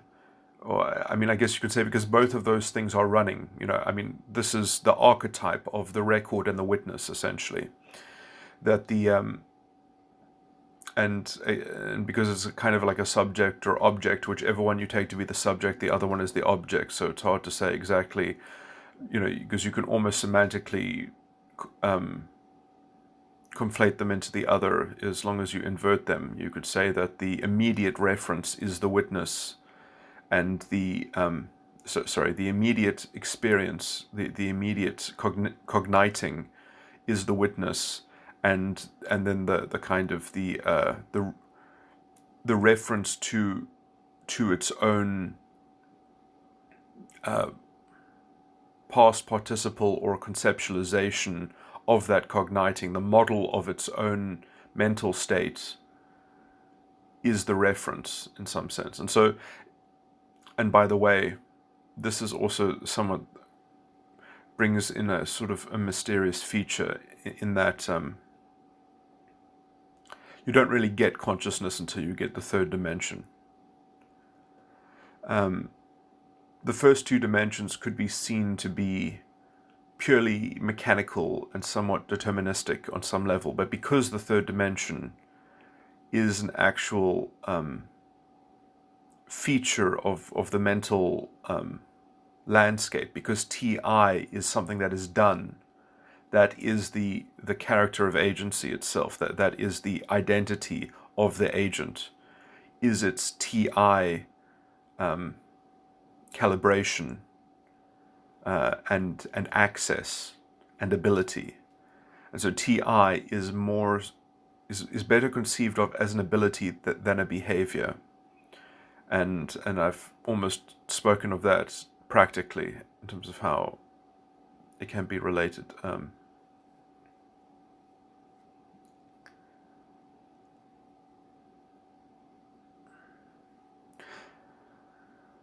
In terms of, well, if you didn't have that ability, blaming yourself for not exercising it gives you the ability, and it even gives you the ability in the reference. So you are virtually revising your reference, but it's not a real revision because it is true.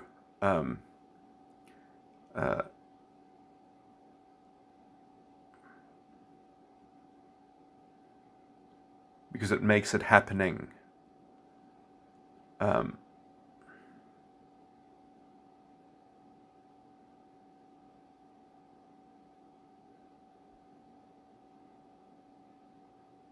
And I mean, I would be remiss, although I hate to bring up sort of mumbo jumbo parallels, but it seems that quantum mechanics works in a similar fashion. That the past is literally nebulous, and relative to that past, future events that then occur in the present collapse even the past. So I would say that the third dimension has that. Anyway.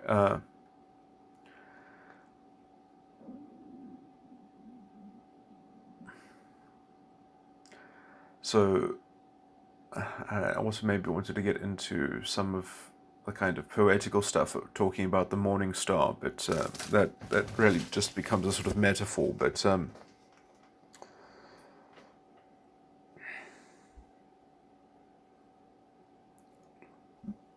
you kind of have to go into the whole metaphorical system of what is it called, astro, the kind of the astrological derivation of Christian symbology. But anyway,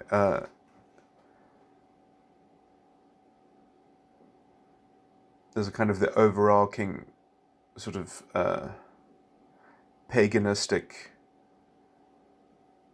sort of flavor of the Christian narrative, because it's not meant to be a narrative, but if you did put it in a narrative, it does sort of you can use that as a low resolution model. But anyway,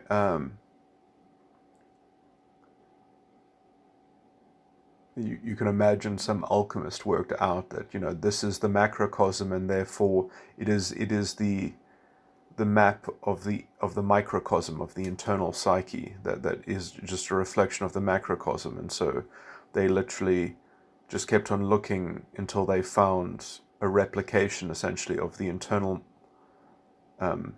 dynamics with some external narrative. But anyway, so you can use that metaphor within the morning star. Anyway, I'm not going to go into that tangent. So the importance of what I'm bringing out now is just essentially there are components that effectively have a dual nature, but they sort of, so for example, the active cogniting component of TI is the, I didn't actually want to talk about that, but anyway, is the reference component of SI, and the active cogniting component of FI in terms of understanding is the reference component, is the starting point of the reference component of TI in the third dimension. So essentially there is a component in the dimensions which is both an aspect of FI and an aspect of TI, as there is also yet another component that is an aspect of TI, which is another aspect of SI.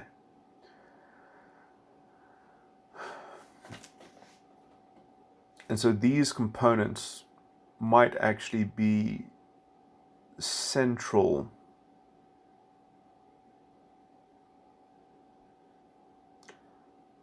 to the emotional tone thing, because I know that, I can't remember exactly what it was, but I know that there is a particular formulaic procedure which gives you what the emotional tones are, in the same way that almost like the 11th dimension is the reference component and the 14th dimension is the cogniting component, the word itself, the tone of consciousness, the tone of the grammar, of the contents, of the meaning in the mental state is the word. And then you can sort of gain certain levels of access to the word. The word is also, the 14th dimension is also another TI, but it's a more sophisticated TI. But obviously it bearing, because you have to understand everything is within everything else. So, for example, the FI understanding of the second dimension is the broad framework that within which lives the third dimension's TI, within which the fourth dimension's SI inhabits. And so the higher you get, the more specialized and specific the vantage point, the perspective. But it is working within the broader foundation, and it is working on top of the shoulders of the last one, essentially. But the more particular you get, the more precise you get, its support is flowing upwards, if you see it as a 17-step pyramid, and motivation or teleos or purpose is flowing downwards. So there's a direction, a directive component in the higher dimensions, and there is a supportive component in the lower dimensions. From the lower going higher, there is support being, because if it isn't in the lower, it can't exist as the substrate in the higher functionality. And this is why you get essentially patterns and themes within the false ego, because if you fuck up one dimension, it's going to have a knock-on chain reaction that eventually, almost deterministically, has an invariable structure within its own self-validation. There might also be a myriad of pathological internal quagmires, sort of internal, there's going to be perhaps a plethora of schismatic internal repression and sort of jostling and sort of stalemated, kind of recurrences, because it's always, whatever pathology it has, it's going to generally have the character that it's going to be a recurrence in some sense. It's going to be a continual recurrence, even if it's trying to be a recurrence of a consistent sort of arbitrary, chaotic sort of ideation within its own epistemic outlook. It's going to be a thematic recurrence that you will be able to track within my system, and that's perhaps also the only proof that my system will be able to bring to bear in order to substantiate its validity. But anyway, is the prediction of those sorts of internal mechanics. But again, in as much as that internal mechanics will have a certain translation to external behavior, anyway, you would have to hope that people can intuit enough past that potentially insoluble problem of which again is only a problem if you are completely transfixed by the kind of materialistic, externally sourced, authority of claims and knowledge or something like that. But anyway, I didn't treat that topic exactly perfectly, but in attached to this recording, it goes into that.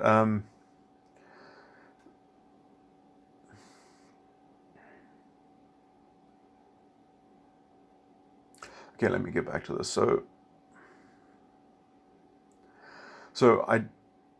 there is something somewhere, maybe it's even the 14th dimension, I'm not going to think about this too, but what I'm just saying now is that essentially there are these components which are fundamentally composite components, and essentially, because those components are fundamentally a mix. In fact, you have two sets of these components. So you've got, but they essentially will always have opposite spins. So essentially, you'll have a component which is a composite, for example, of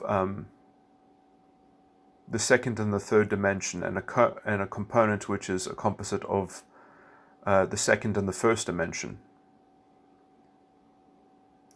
So within the components of the second dimension, there is a duality with two other dimensions, although that is a fixed duality in that it's only a connection to the first dimension in terms of its reference, and it's only a connection to the third dimension in terms of its immediate cogniting activity.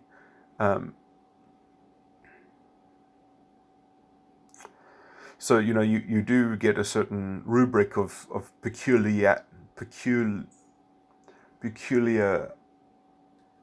feature, but anyway, and then if you sort of put all those features and you systemize them in some sense, you could very well get the emotional tones, because the emotional tones themselves fundamentally there are only two types of emotional tones, but they do form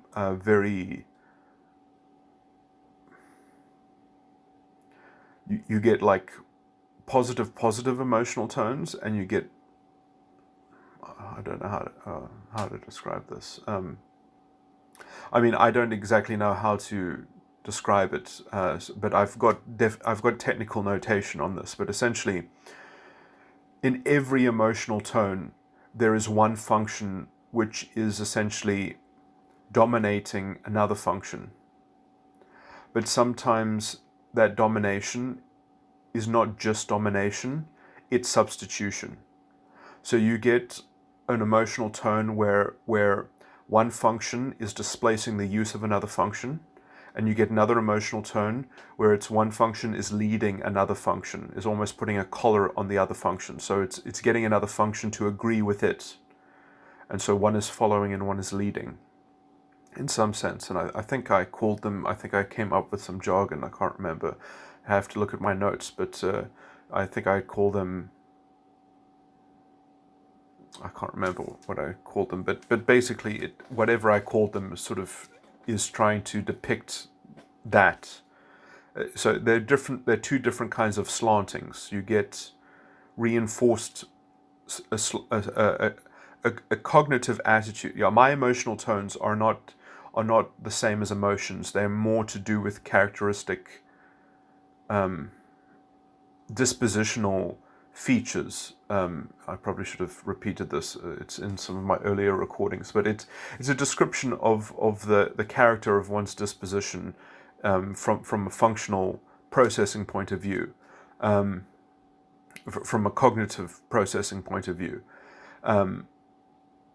What's interesting is that I describe a whole network of these dispositions in different sides of the mind, and again, my network is an ontological network. It's not an epistemological one. So it doesn't show what it looks like to actually be that person, because there are, let's say, generic impairments which get then put onto that. So I'm just mapping out the bare bones physiology of that personality style, and then that personality style can yet further be complicated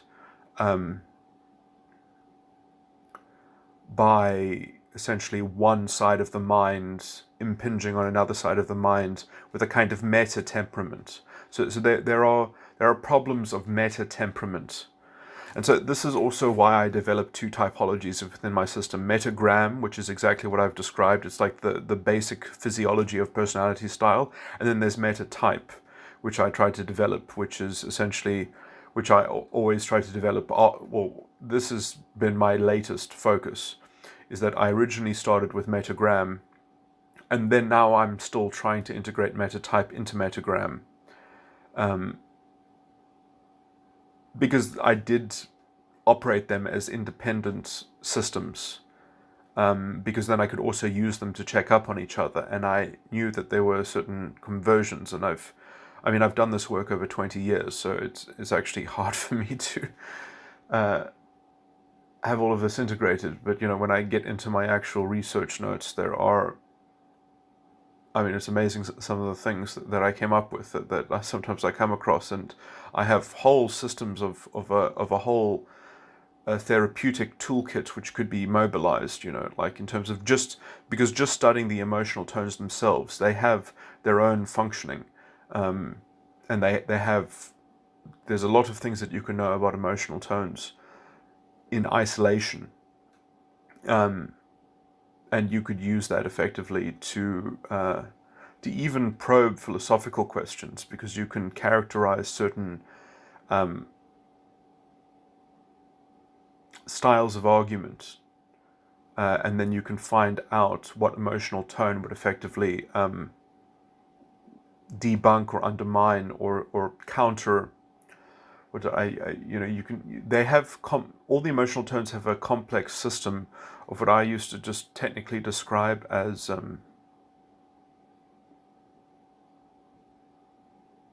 because you get some that are reactive and some that are essentially valid counter arguments or something like that.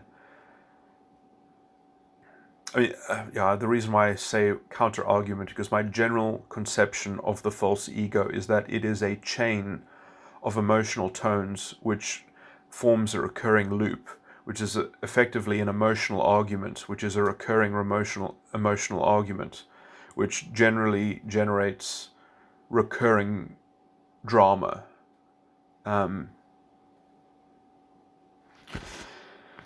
Anyway, so I just wanted to point this out, that there are these components which are fundamentally composites, but then I still think that there is a formulaic sort of integrator between two functions, which also is what creates those very particular characteristics of how those emotional tones essentially are integrated. It might even be just the sixth dimension, which is another form of introverted feeling, which is, if I'm not going to, just to summarize the sixth dimension, it's basically a form of dialectical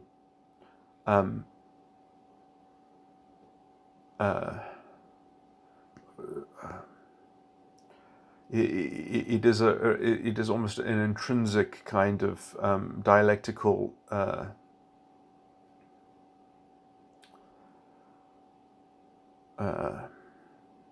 sorting or judgment.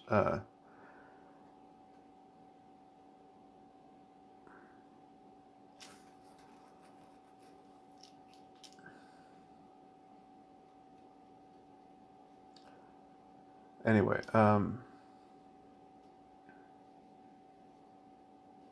so yeah, there's a kind of binary balance, which is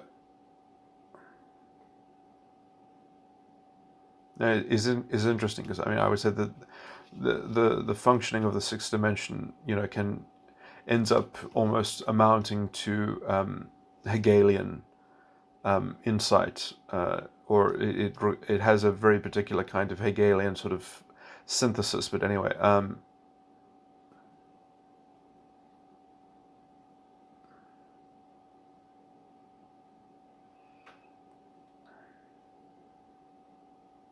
but probably with more delineated caveats and structures, which are essentially elaborated in the further dimensions past the sixth dimension, and which also have to be contextualized by the fifth dimension.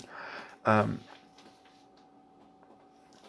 guess that is one thing, is that like no dimension exists in isolation. It always exists relative to its preceding and its subsequent dimension.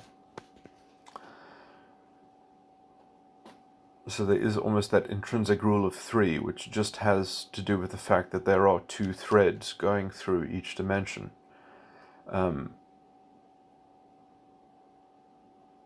those two threads are somewhat almost projected from quite an intimate or internal space of some of the higher dimensions.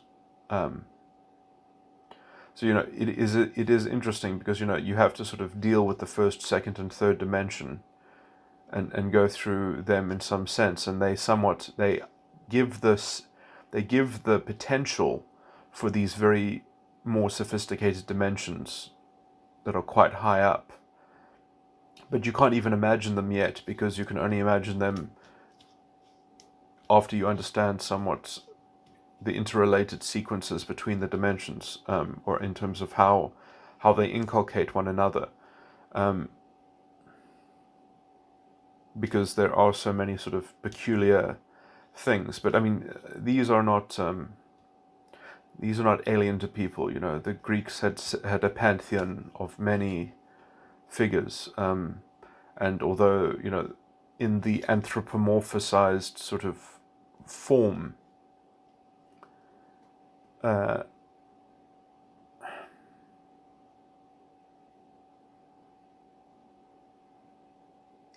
okay, anyway, I'm not going to talk about the Greek religion. I mean, yeah, these things are not these dimensions in particular are not symbolized well by the 12 pantheon. In fact, it's interesting because their pantheon of 12 is somewhat, and they were even 12/13 a bit. That's the nut. It's interesting. It's 5 less than 17. And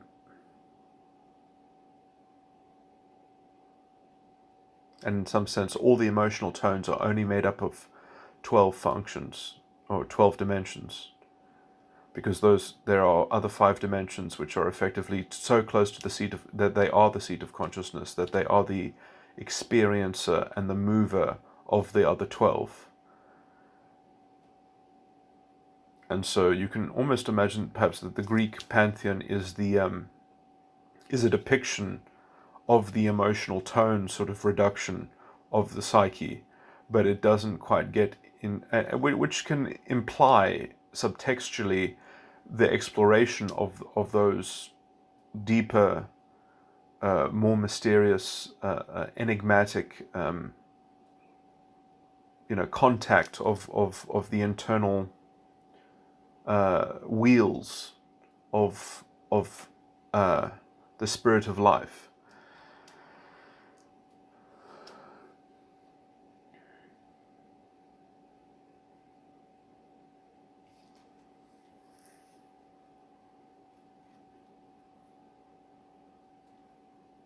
It's interesting. It talks about the fear of God being the beginning of all wisdom.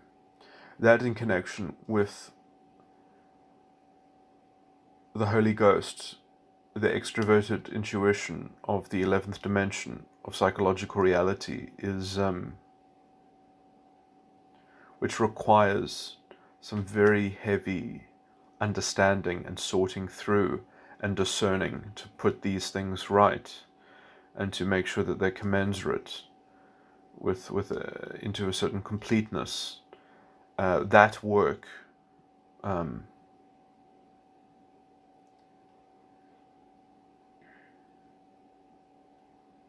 which can only be done with a certain amount of humility and self-denial and committed pursuit and such. Anyway, okay, I'm going to stop this recording. This is getting too tangential, but I just basically wanted to point out that these composite components might be specifically the key to finding a translation between metatype and metagram for me. And then also, I don't have a metagram. The components of the metagram in terms of the dimensions, I don't have that definition. I mean, I did have a working sort of definition, which I can't find the notes of, or there'll be somewhere that I remember that I believed that it was one component of one dimension that was being substituted for another component of another dimension, and that was effectively meaning that you got a specious form of reference, or you got a specious form of cognition, which then would kind of have a knock-on chain sort of pollution effect. And it would also even create a kind of cognitive dissonance below itself. So you would get a kind of cognitive dissonance that would stretch below the complex of the false ego, and you would get a convoluted sort of confusion that would be systematized into an epistemological reduction, an outlook, which would fundamentally have to contort itself and sort of wind itself up even tighter, and try to escape its own and try to reset its own internal repression and stress or whatever, and essentially would eventually exhaust itself if it's given enough time, or it will, sort of seek to somewhat dissolve itself just to sort of escape that kind of incessant self-torment, because it can't find a new distraction from its kind of recurring futility and kind of existential angst, and sort of because it has so what's the word, diluted its connection and access to its kind of its ontological power in initiating and permitting and deliberately deciding to essentially orchestrate the false ego, that it is so distanced from its unconsciousness effectively, which in the early days of the development of the false ego, the unconscious is not unconscious. Very young children are not unconscious of their unconsciousness. It becomes an unconsciousness once their ego, once their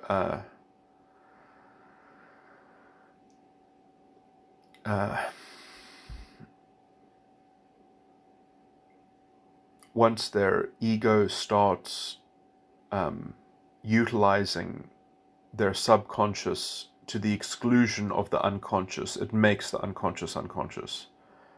So effectively, once the it's weird because the unconsciousness, in fact, is almost the original false ego, and then its internal epistemological seat of consciousness moves from the unconsciousness to the ego, and the mark of this is the ego's dominance over the subconscious. The problem is that the ego starts getting tired and exhausted because the subconscious is generated directly from the unconscious. And the more that the subconscious is used against the unconscious, the less space and atmosphere there is for the ego to exert its sufficiency. So it's essentially its dream is getting exhausted because it's not following the script that the unconsciousness sort of planned for it, and the unconsciousness is actually quite frustrated by the ego. And so what the ego actually has to do is it actually has to attack the subconscious and deflate it. And it has to do so in order to fix the unconscious's internal problem. And the ego did dominate the unconscious vicariously by essentially abrogating to itself control over the subconscious. But it did so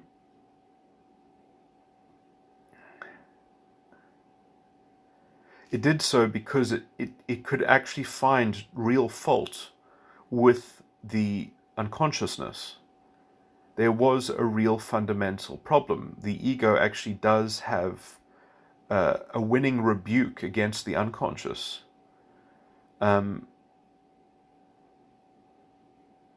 it actually needs to sympathize somewhat, or empathize rather, with the unconscious and actually try to be the arbiter between the unconscious and the superego, which I'm not going to get into this now because it's not as simplistic as being the arbiter, but it has to be the facilitator, and that facilitation is causes the ego itself to starve, because it effectively means that you're actually willing to do work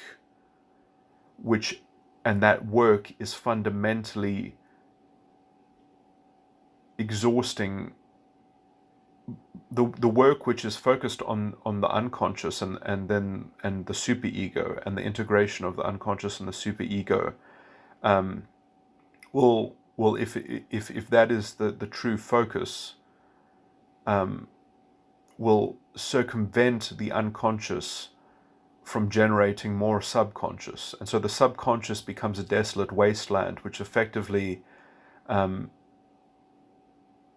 removes the ego's will. So the ego essentially becomes a kind of contemplative mindscape, which becomes in a form integrative with the superego, and then you still essentially are trying to marry the superego and the unconscious in a way that brings you back to the point at which the unconscious first emerged. You have to consciously get to that decision and essentially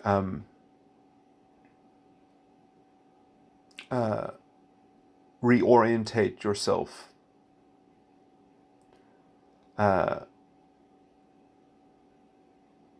essentially revoking that decision, but you have to authentically revoke it, and you have to know that you have the authority and confidence that you can actually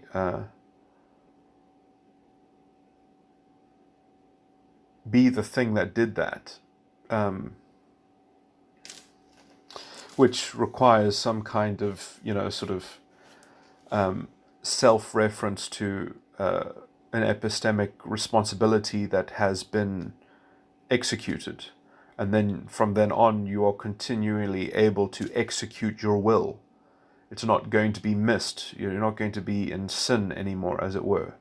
You're not going to continually miss your own target. I mean, that is the fundamental sort of crux of this, which I can thematically go into, because it's sort of metaphysically, you can just talk about the discussion that I already went into in terms of the TI possibilities and the NE conception of those, of how you have to relate to your own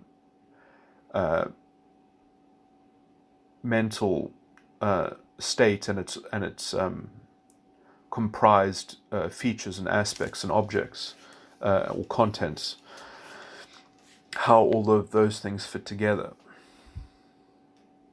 So I mean, somewhat the Greeks were right, or the oracle at Delphi, the inscription was always prescient.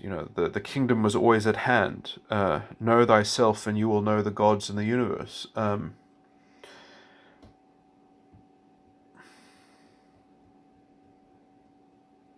Because that epistemic responsibility is the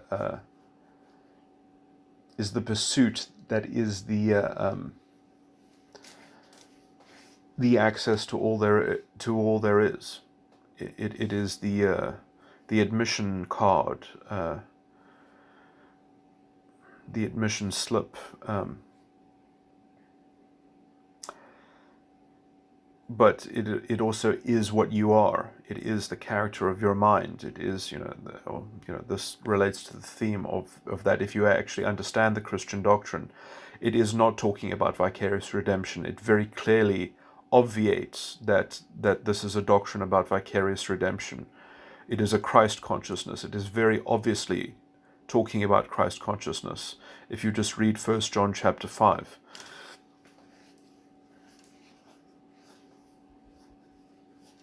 And 1 John chapter 4 before it, but 1 John chapter 5 is very explicit.